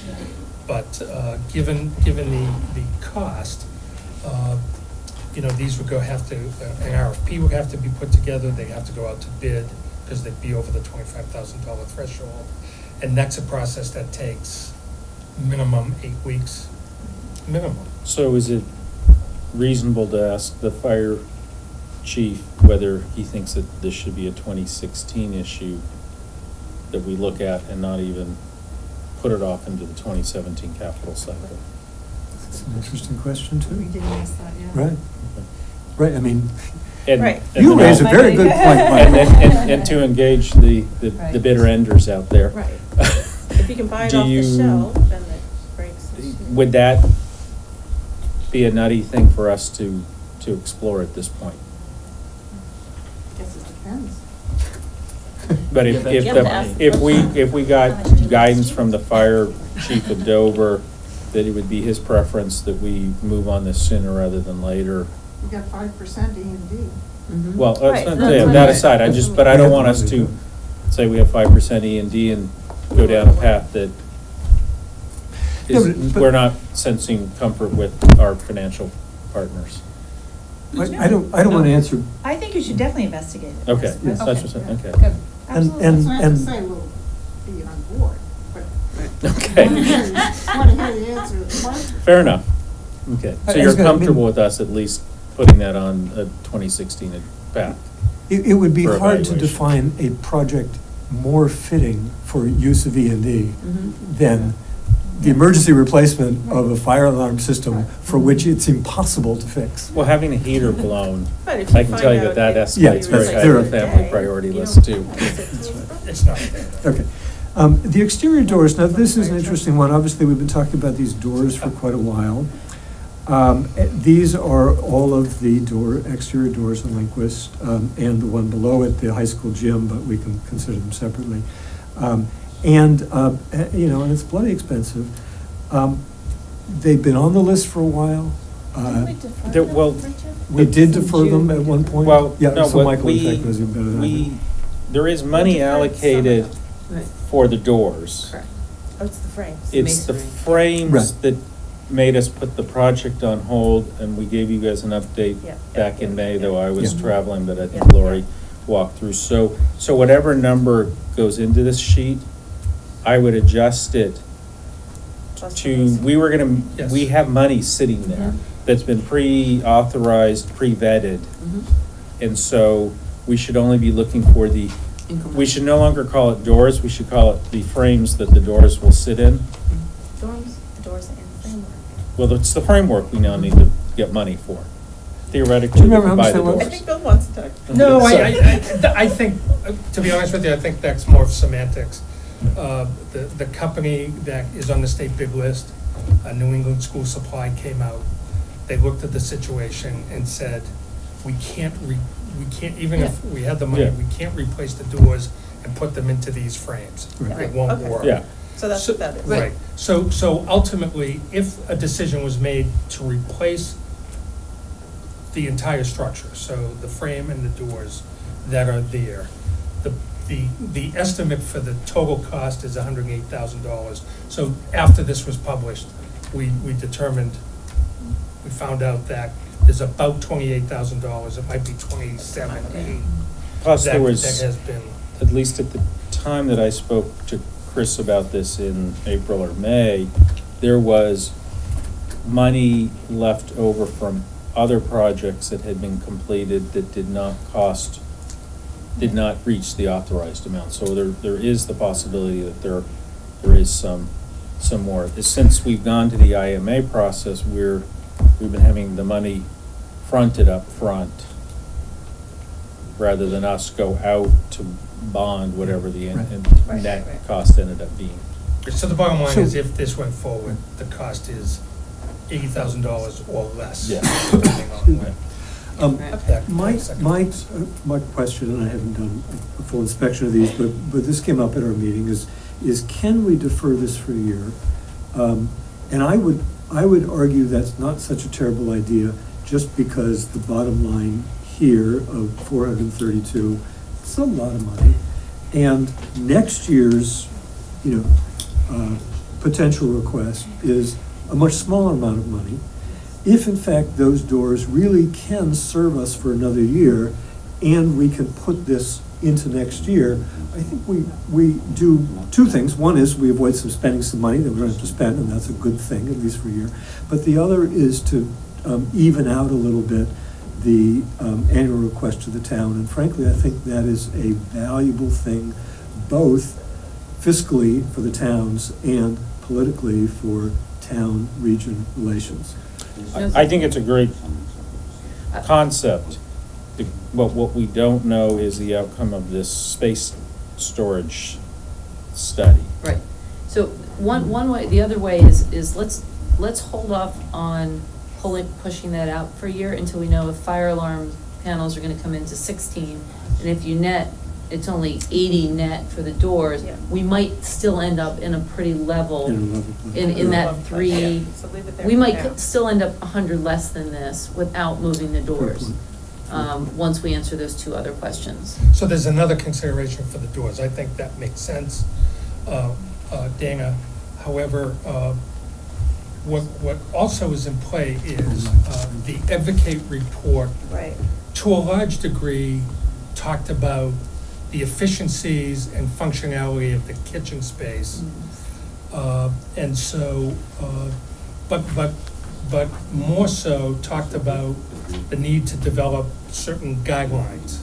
And so there have been a set of implementation guidelines as a result of that report that have been drafted, and we need to bring those to you. But in addition to that, my understanding is, and tell me if you have a different understanding, that the Wellness Committee has also looked at that report, but they've also had discussions about not just the functionality of the kitchen, but what does the functionality and design of the kitchen space mean to the menu offerings that perhaps could be adjusted and changed based on those discussions. And there's also been lots of conversation about the fact that that building dates to 1972. There've been no updates to that building. The two headmasters would really like to look at the auditorium space as well. The whole storage issue may become part of that. And theoretically, there's a possibility that 2 or 3 years down the road, perhaps there's some kind of a plan for reconfiguring space or doing more extensive renovations. And the reconfiguring of space, for example, could possibly lead to a relocation of where those doors are. Right, yeah, that makes sense. So we asked Ralph to go back and look and give us his estimate on, can these doors in the current shape last another couple of years? And his response was, they may need some maintenance, which his staff could do over those couple of years. You know, the lock system is an issue, but that can be handled. So that's his take at this point, but I wouldn't necessarily, I think there's still some discussion and some other information that should come forward, but I just wanted to be clear there that there are other considerations that the committee Right, so where do would those want to consider. advocate things fit into this? Because I know we've talked about it for like the last 2 years. Right, so there is a group, we're meeting next month, and it's just slow to get moving, unfortunately. There's not necessarily the fire yet to bring anything right to the table right away, at least for this fiscal budget. I think we assumed that it wouldn't be happening for this budget, so That's fine. it was gonna be for next year. But it might be helpful to let them know that it's like we're actually, other stuff could ride on their Okay. recommendations, like the doors or whatever, so it would be helpful not to wait too long. Right, that's true. You know. Do we sense that process is can, in a sense, pursue a couple tiers? One being things that we just have to do to make the kitchen facilities more functional, more efficient, and then some things that are, let's say, more stretch goals of wellness that would have other cost implications, and then by, in a sense, directing it to that tiered approach, then the additional might even be pursued along a boosters type precedent. Well, I was gonna say, wasn't there discussion of outside funding for? I don't, not in a public setting, but that would be one thing to have consideration as you're working with that group. Yes, that's a really good idea, but also, some of these things there needs to be a plan in place, because Janelle Madsen is doing these, moving forward under just the maintenance budget anyway, so we really should be getting in, making sure that these Educate agendas are explored a little bit more fully, and a plan that does go, stages is fine. And one of the Makes things most I've sense. learned is, at least in her kitchens, they've been absorbing the cost of any of their capital equipment within their revolving fund. Is that, so that's also why it totally was missed, I think, in the Educate, or not, in the Inside Insight report. And I think, I don't know what the case is with the other two towns, how much is absorbed of the kitchens within the food charges versus, I think Pine Hill has purchased capital equipment outside of it before. On those reports, they didn't really care where the money came from. They were just listing what you should spend, and they weren't really But we didn't have mindful anything of whether on it our was kitchen. revolving fund or capital. They were just telling you what you needed. No, because we didn't have anything on our kitchen section. Right, so what should Okay. our action plan be? Yeah, so you mean specifically on the, so I think it depends on how much there's an appetite for linguist writ large. And if you think, in fact, it's time to look at the configuration and use of the whole building, and that's one thing, and you know, then we have to ask who's gonna bell that cat. Right. If not, and we're still just on the Educate plan, then I think it's to light a fire under these guys and say, bring us something we can actually use.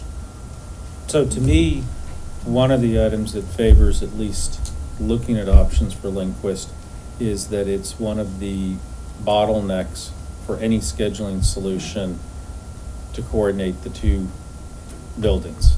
Right. The fact that their options are limited and you have sixth graders that start lunch at 10:10, 10:20, that always was odd because they could not get at least the bulge of this peak So enrollment do we through. put that work off?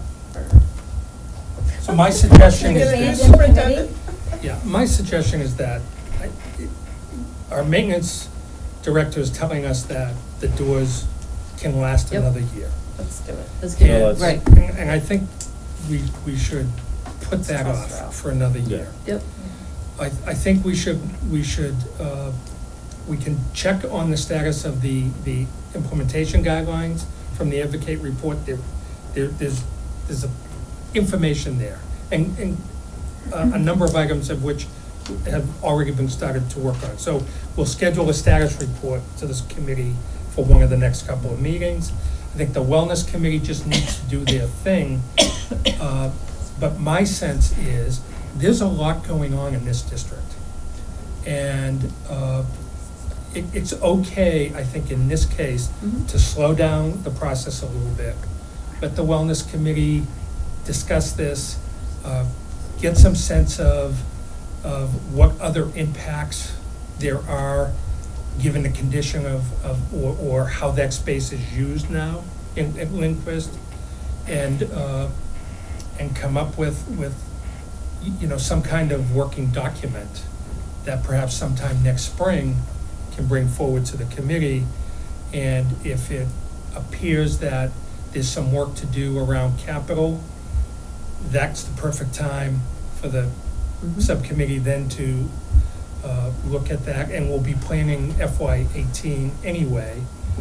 And it may even be, you can do too many studies, but, you wouldn't go forward, I think, with any major issue or plan in that building without doing some kind of feasibility study. So, Lori, is it your sense that that committee can come up with concrete recommendations?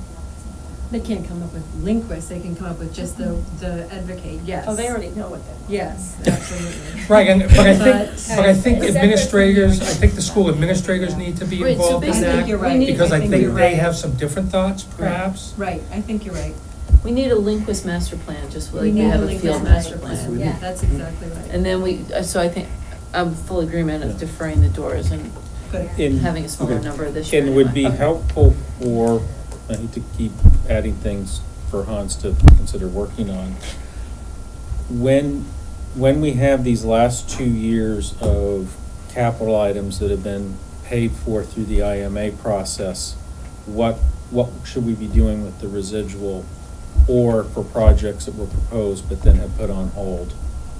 Because we have that money somewhere, and if we're putting the doors off for a while, then we should say, okay, that, since we've, in a sense, eliminated that project, what is We just appropriate? deferred it. Yeah, but do we want to keep deferring, or should we apply that money to some other purpose, and what's the legal and/or correct way to handle that? So if I don't know the Yeah. answer. No, that's why I'm As far as saying it needs IMAs to go go, be- if it were the Yeah. old-fashioned bond process, that money would just be sitting there. Just sits there. And we would need just a note of advice from our bond counsel to say that money can now be used for a different project that falls under the umbrella of capital improvements. Or with bands, you probably wouldn't even gone out to funded it, because you wouldn't have committed the expenditure. Which has been so much of our short term. It's coming. So So anyway, passenger just finishing, van. if I can, just finishing off this list. Passenger van. Cafeteria tables, it's time to replace them. Yep. And that's why they're there. Passenger van, this is not the It's a special ed van, it's a this is sports van the that's been sports van broken, back I and can forth. tell you. It is time long past, I Long past. understand. Golf took Time us to big school replace bus it. because the van was broken. Yeah, and we should do so. So, And that's just been not on the, because I don't think we ever deferred it No, this on, is new. on-site, in-site. So it somehow was missed. It- It's somehow Because a was lot of missed that other we had vehicles one. Correct, were on that. correct. Okay. So, if we move the fire alarm panels to 2017, and we defer the doors, then I'm looking at this list and taking out the 53.8 and the 4, and taking out the 108. And it looks as though the bottom line, but don't take my word for it, is 264,118 as the total for our request for FY17.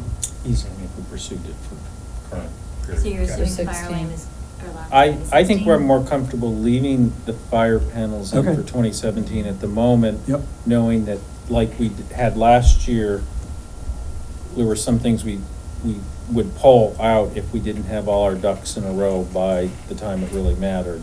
But we So start leave it the in process now. with capital committees fine. with that on for 2017, and then when you're off on your road shows, just tell them.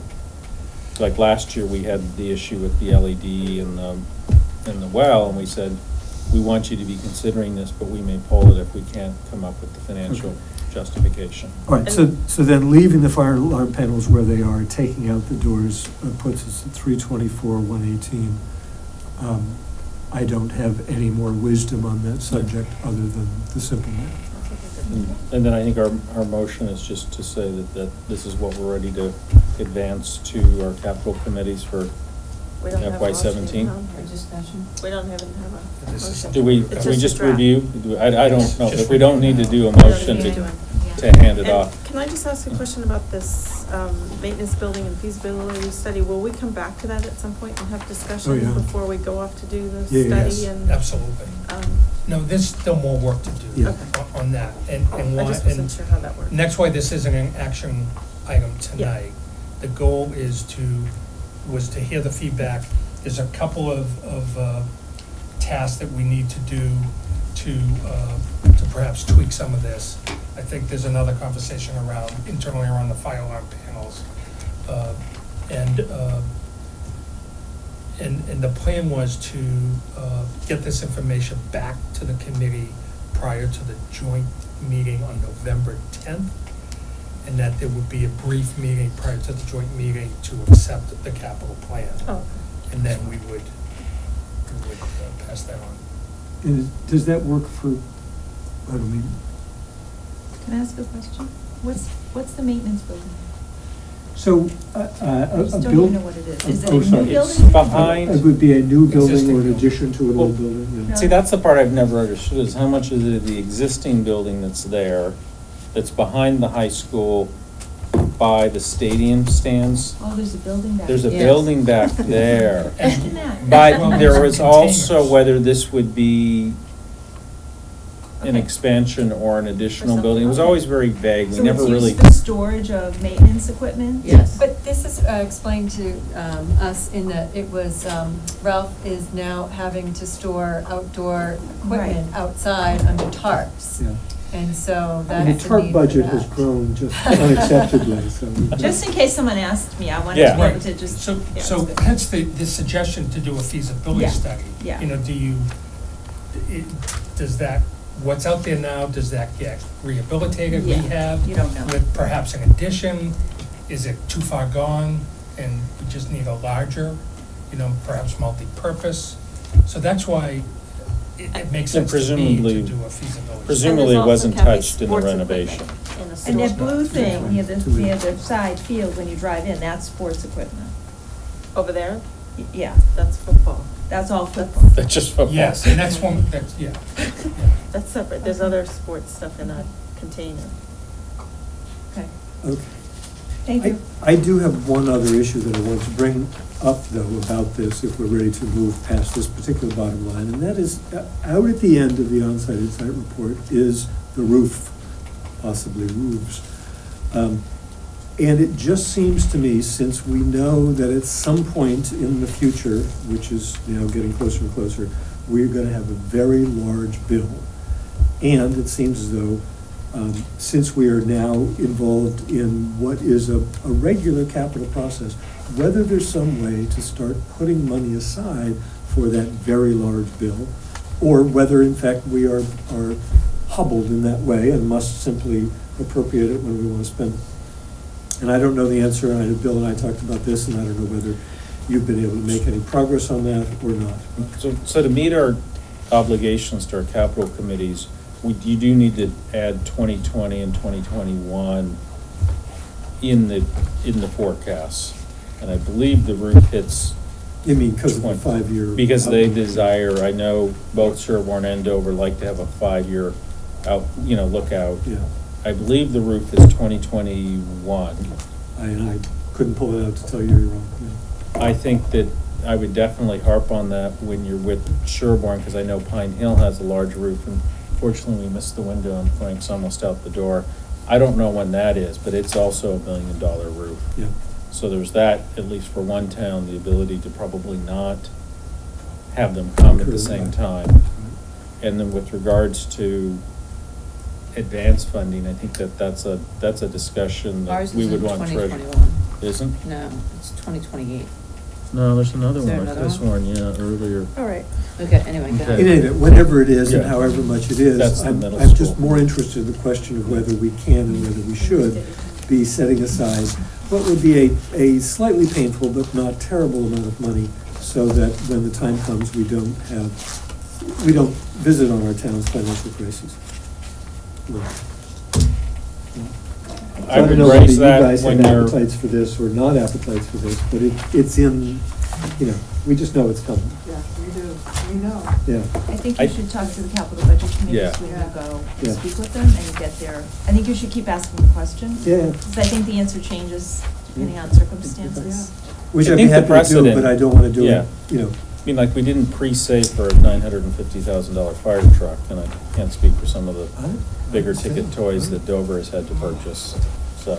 Don't go with fire trucks. Right. All right. Okay. Let's move on. Okay, Okay, so we're good here. now we are on to the enrollment. Enrollment and class size report. So in an effort to streamline this, what I'd like you to do is consider these documents for information. I want to just quickly talk about the class size survey reports that you received, and we're at the end of the packet. That's this one here. So what has happened in the past, what Mr. Smith has indicated, is that they've taken this report, which comes right from Aspen, and then they rework it, because what this report includes is any course section that is listed in our course list that students are actually enrolled in. So it will end up on their transcript. But a number of these courses are combined. These individual courses are combined. So when you look at a course in the English department, advanced poetry, workshop, honors, and you see there's 3 sections, total enrollment 5. Well, that's There's also a combined CP. with, I'm sorry? There's also a CP Yes. component to that So classroom. those are combined to just one section. So a teacher is teaching So that's more than, misleading. yeah, exactly. So this report will be just re-engineered so that we have it shows a clear picture of the number of sections that are being offered and what the class size actually is. And you'll see this again at budget time, because I have a class size report that informs the budget process, frankly. And, but we just haven't had time to put that all together at this point. And then we'll also be able to see how many combined level classes Yes, we have, which exactly. we don't. Which you can't see, That's great. Right. you can't see from this report. But I did want to give you a sense of the data that comes from Aspen, the software management, student information management system. And there are a number of other reports that I found very interesting, but we're working on consolidating this to a document that is easily understood and really paints a picture of, you know, how we distribute our staffing FTEs across all of the departments. So it's your preference to hold on any discussion or comments until we have a revised report and also the building leaders? Does that all make Yeah, I think sense? Is that would everyone be helpful. comfortable with that? Okay. I gotta say, I'm really glad you brought that up, because without that, this is, in some ways, a troubling document. Yes, Yeah. absolutely. Thank you. You look at the department total number of sections in English, it's 76. Well, that includes first semester courses plus second semester courses, and all those individual courses that are not combined. Based on our FTE and the course load, we have teachers who are teaching a total of, I think, 39, the equivalent of 39 full-year sections. Yeah. And all of these lines get condensed into that, exactly. In terms of the enrollment report, so there are a couple of documents that were provided. The first was just a straight K-12. I wanted to put the regional 6-12 enrollment information that you have on that, on this spreadsheet here, just in context, so you have an idea of, as of October 1st, what the two elementary enrollments were. But more importantly, this gives you a picture in time. These numbers may change somewhat over the course of the next month while we're working on our state report submission. But this gives you an early glimpse at the regional level for the assessment. How many students grade 5 through 11 are this year enrolled in Dover and Sherborn, et cetera. So I'm not doing the math for you right now. You can do that, but that'll come in time. Now, the report for the region, the enrollment report, is a very different format that you've seen the last couple of years. And so I'm certainly interested in comments as to whether this format works for you. But basically, what you have in front of you provides a 9-year history of enrollment numbers by grade, and then it gives you your totals. But the history is important because this spreadsheet is really set up and designed with a number of different formulas there. And this is what I use for projecting enrollment, not just for next year, but for the 4 years beyond that. And the way this works basically is the bottom line of the history is the current year enrollment. The 5th grade enrollment, that's the combined enrollment in 5th grade between from Chickering and Pine Hill. And the way this works, it's really it's very straightforward. The enrollment projections are based on the cohort survival methodology. So I do the same thing at the elementary level as at the regional level. I don't just carry forward the 6th grade number into the 7th grade number. What happens is this spreadsheet is actually calculating the individual grade level projection number for next year based on the cohort rate for the previous 3-year average. So The increase rate. that's right. Or in some It's cases, attrition. it's, you know, Elementary, elementary it grows. yeah. And then, So the 16-17 projections are by grade level, and the calculations are really based on, and this is important, it's based on an October 1 through September 30th activity period. because our official numbers that we submit to the state for the first submission is based on October 1. That's what I've always used for projections. And what is calculated already in here is the in-migration and out-migration of students at each individual grade level that occurs between October 1st and September 30th. Based on history, right? Based on history, exactly. So the 3-year rate is a fairly standard measure that school enrollment demographers use. I like to show the 1-year rate because it shows a recent trend. And depending on what that trend has been over time, I think it's helpful to look at what might be a projection range. So if the 1-year rate trended next year to be similar, we could project a total of 658 students at the high school versus 651. Mm-hmm. With these numbers, it's not a big difference, and you'll see that the cohort coefficient, the survival rate, is pretty stable through this projection. I will tell you that this is how I've done enrollments for 18 years in 3 different districts. It's worked fairly well. My goal at each grade level is to be accurate to a plus or minus 3% accuracy level. I can't profess to have met that in every grade every year, but it's proven to be fairly accurate. What this doesn't take into account though, which I don't have enough of a picture yet, or a sense yet, of whether this is an issue in either Dover or Sherborn, but it doesn't take into account new housing starts, new large-scale developments. Yep. It's move-ins and move-outs. And then the last point I want to make is, because sometimes people get confused. So if you look at the 15-16 6th grade number, which is 172,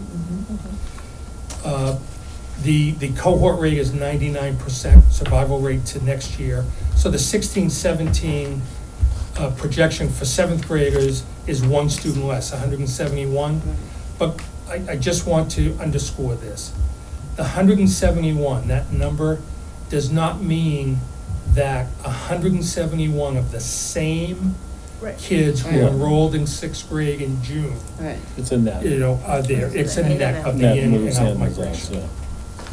So what is still to come is some breakdown of, the subgroup populations in terms of numbers. I think it's important at least to have the context of, within these numbers, how many special education students are there at the region. I've always broken it down into other subgroups that our accountability reports are based on. So it's low-income students, ELL students, et cetera. I'm not sure there's a need to get into those details here, but it's data that I will look at. The numbers are probably too small. Yeah, that's my public. sense, because we don't actually, based on MCAS results, we don't have cohorts in those subgroups that meet the threshold number for even being factored into the accountability formula. So that's the accountability formula that determines whether you're a level 1, 2, 3, 4, 5 school. So So if I Richard, can- and then we'll go out Yeah. to the audience. Just one thing that is not on here that we have typically seen are the Chickering, Pine Hill breakdowns in enrollment. And that's valuable information, perhaps less for us, That's not- but certainly it affects our budget. On that one. We Oh, one- used to see that. First grade. Well, I suppose if I turn the page, Yeah. okay. It's late. No, I'm sorry, but I meant in terms of projection. I don't know whether there is a way to do that as a projection. No, yes, so there's a similar spreadsheet for Pine Hill, similar spreadsheet for Chickering. They'll be seeing it for the first time next week and the following week. My feeling is that the school committees should see those first. Yeah. So when they've seen those, you'll get copies of that, so you have that context. Just, obviously, it's helpful planning Sure. for the towns No, I to figure agree out. totally. Question from Mary? Comment and question. Comment, this is great. I love this. It's a terrific way to do this. Second comment, what he said. Third comment is a question. Would it be possible, one of the things that the finance committees are particularly interested in as a projection goes is we're always trying to look ahead a little bit to see not just what the total number is going to be, but what the number is going to be for Sherborn versus Dover.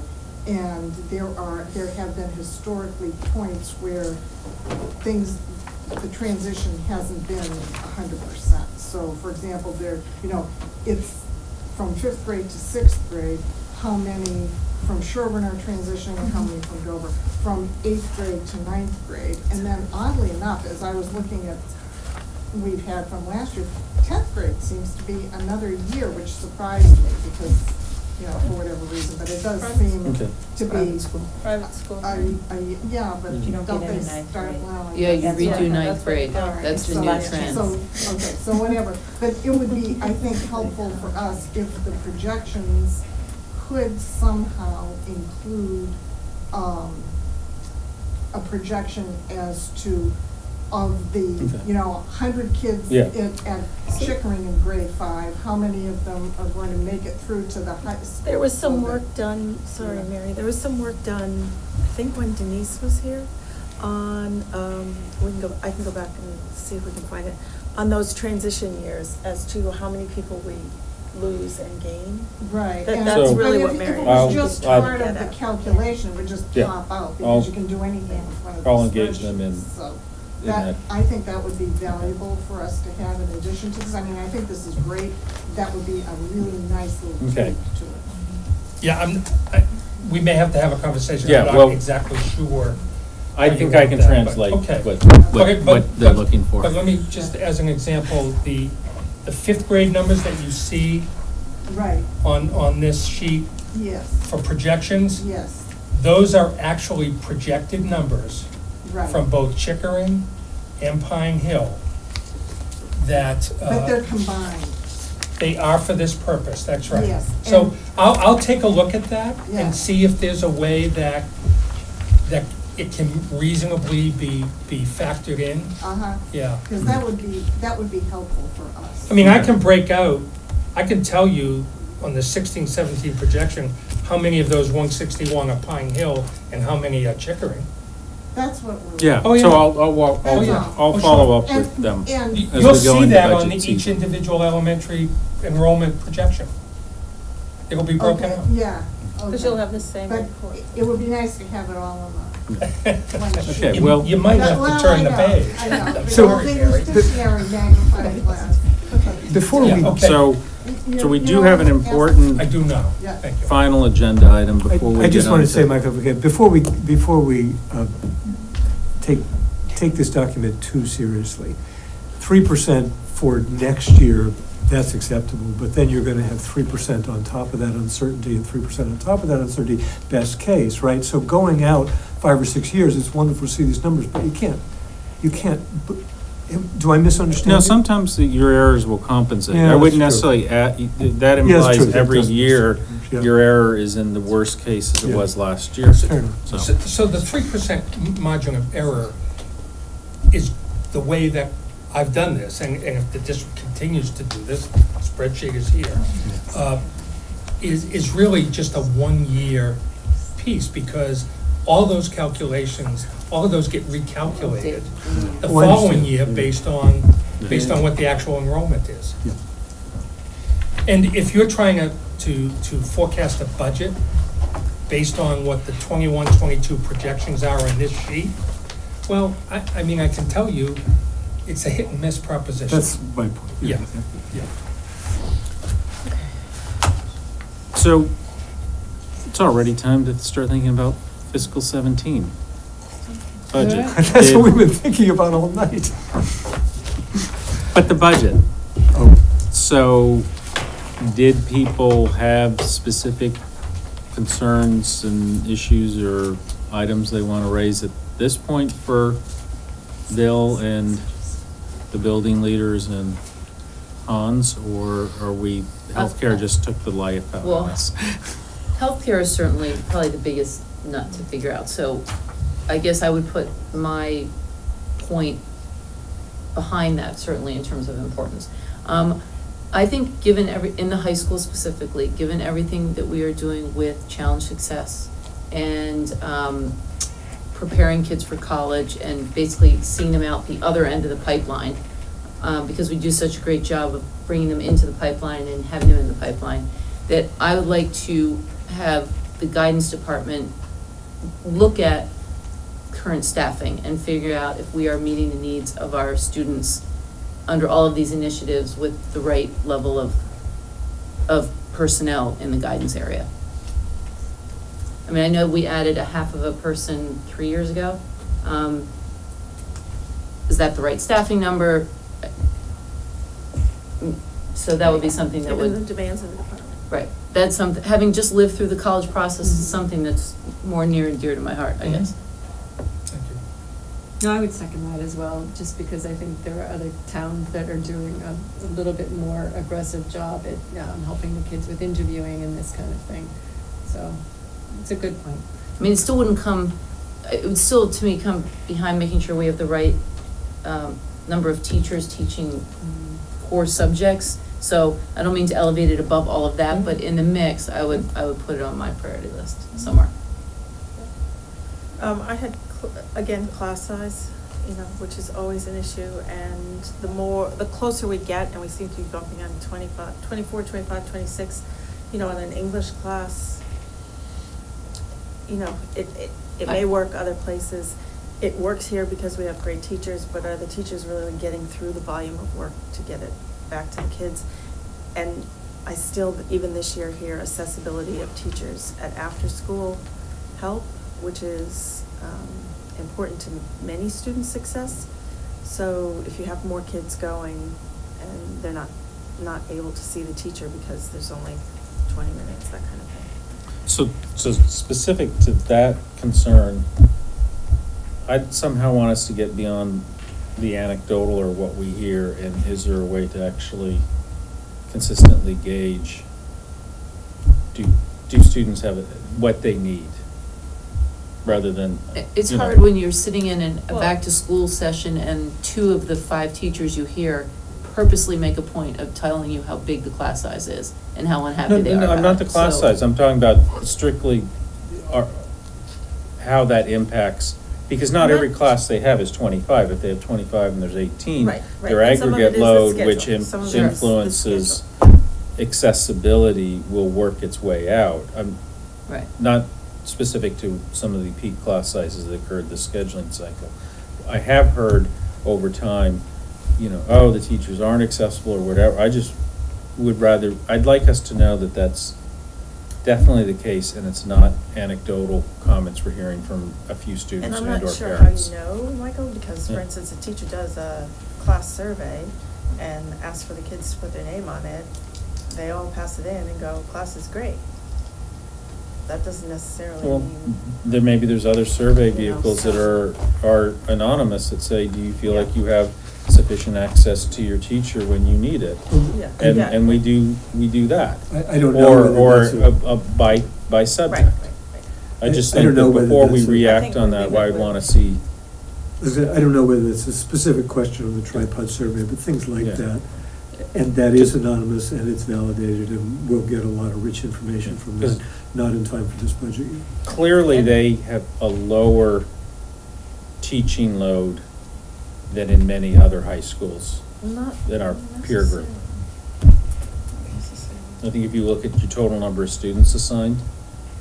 And my other one was equipment needs. And I know at Back to School Night, we heard Jeff talk about AEDs. So are there other equipment type things we need, school safety things?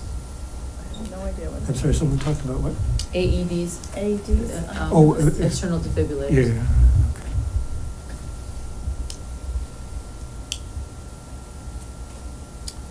I'm interested in what's on the building heads' minds. Certainly.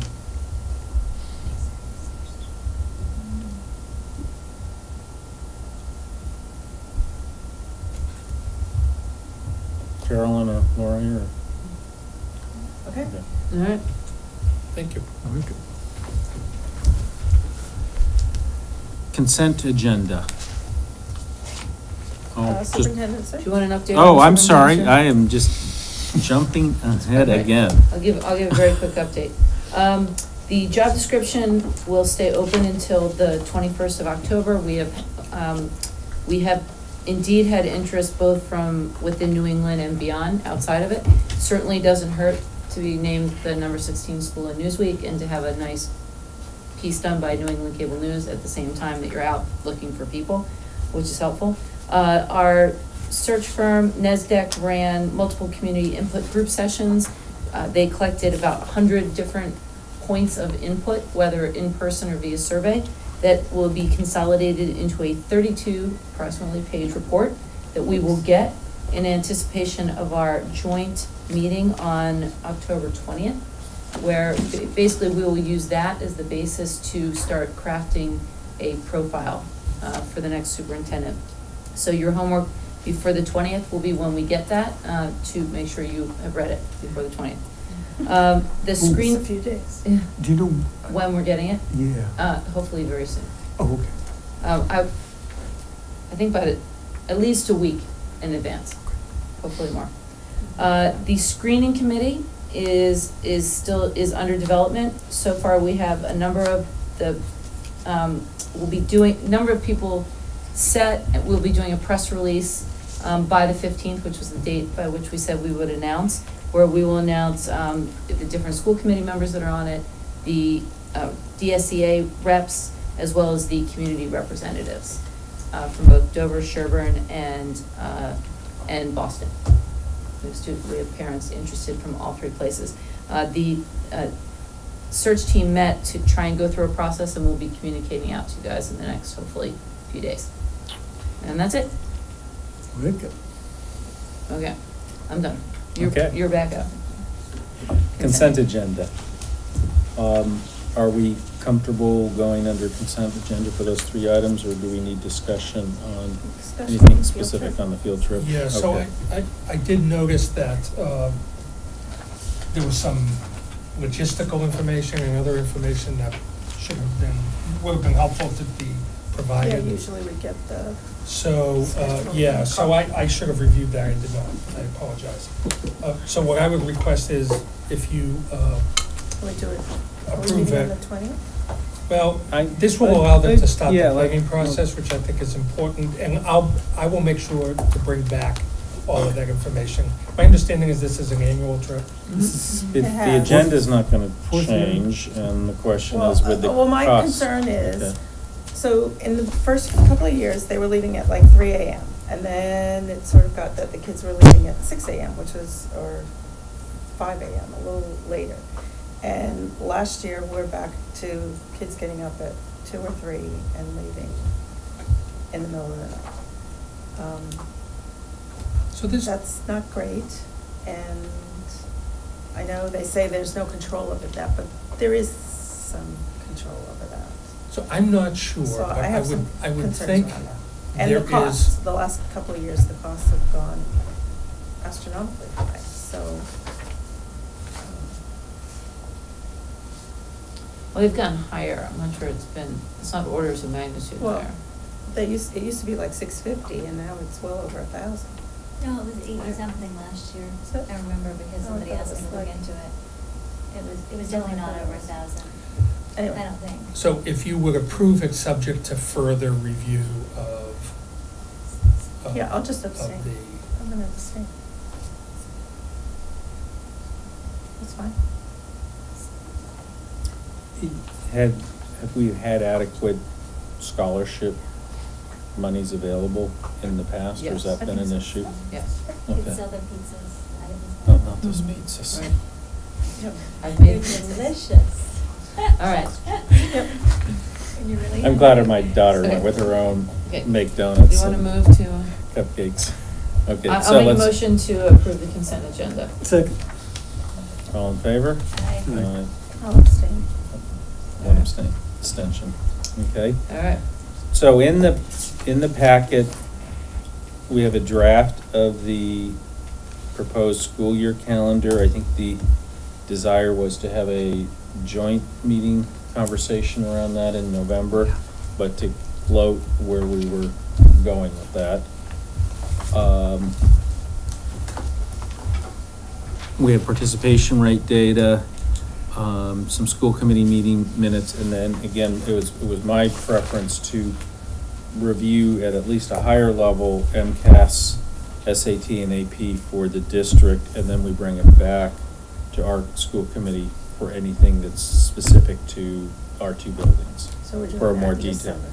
So, yeah, we could do that in December. In November, we would get a bigger picture conversation with all our joint committees, because personally, I'd rather spend more time on what is the right objective or goal for AP participation rates versus scores versus MCAS objectives, things like that, than just knowing, oh, this year it went up 2 points and that year it went down 3.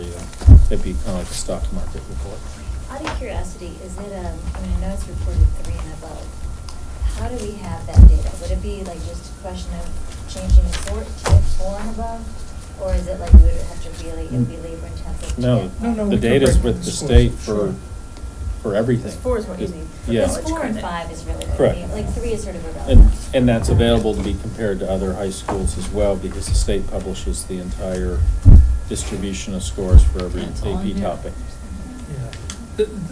The reporting of the 3 is that the vast majority of universities and colleges that are giving credit for AP test, the minimum score is a 3 in order to get the credit. That's why it's Most of the reported. schools are 4. Well, I mean, there are a lot of them aren't even giving it anymore for 5. But Yeah. Again, you could also say the same thing around MCAS. Should we only be looking at, you know, advanced or advanced and proficient, you know? No, I think it's actually quite different, because I feel like it's not. Okay, so that's why we want to have this Like, I discussion won't get into and bring I our feel other like folks. if you should do it, you should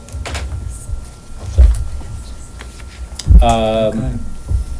Items for the joint meeting in November. Again, we wanted to delve in on some of these outcome measures. We're going to revisit goals. Other things that you wanted to? Well, I believe, so we'll want to, there'll be a need to officially approve, accept the capital plan. So we'll do that, but we'll have to figure out a Okay. way how to do that. Okay. The school year calendar, I just want to bring to your attention that what you have in your packet is a draft. And there's 2 proposals for which the school committees will be asked to choose one or the other for the full professional development day. So one proposal is for that Tuesday between Columbus Day and Yom Kippur. Right. And the second one is what has been the traditional day the last number of years for the Monday after Thanksgiving. And do you have feedback from high school sports and teachers So, and whatever? so I've talked to the leadership team about Yeah, that, and the leadership team thought that the October date had a lot of advantages. What I was interested in was understanding the value of that Monday day. Was that a tradition that was, a non-starter for changing? At the high school, the feedback was that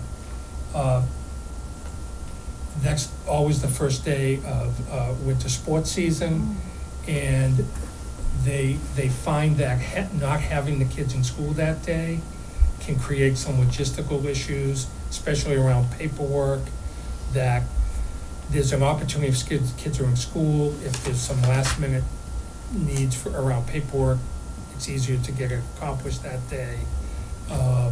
But having, the thought was having kids in school that day, on the first day, was better to have them in school than not. But, that's more anecdotal, I think, than. I think you'll hear So from that's where families. I think we want to have the Yeah. No, I just conversation have one and. super quick question about that though, is, so that would be a reason for changing it permanently, but my guess is it's sort of, it's never happened before that we've had Columbus Day a day. So just something not to discuss right now, but just I would want clarified is, all the arguments you're making argue for changing it permanently to having, say, a 4-day weekend around Columbus Day, to have a professional day after Columbus Day. You know, is that what you're proposing, or is this just because of the coincidence of Columbus Day? No, I think it's fair to say that it's being proposed because we have this unique circumstance. If you didn't have Columbus Day and Yom Kippur scheduled that way, frankly, it probably, the tendency would have been, here's the calendar as it has been in years past. But having had that conversation. Right. So, Okay. just. And families use that Monday to travel. That's We'll the discuss it real- next month, yeah. but Yeah. it's, so. Okay. And we haven't had a opportunity of a formal sit down with the chairs to do some additional planning for that meeting, so we are doing that. All right. And any thoughts and ideas, just, you know the email address. All right. Or the phone number. I'm sorry. Recognizing that the calendar is a draft, I thought I heard you say prior to the beginning of the September school meeting last month, that you were going to consider adding a meeting in between the January 5th date and the February 24th date. And we've not made any progress on discussing or formalizing that Okay, so because it's of still a the draft. sudden focus on healthcare. Yes. And I would be the first to admit that that is consumed a lot of my focus for the last 2 weeks. And this calendar continues to be a work in progress, I will tell you. Oh, I have that. There But I appears won't to share be a that. natural error that I think is left over from a previous thing. I didn't notice this until 5 seconds ago.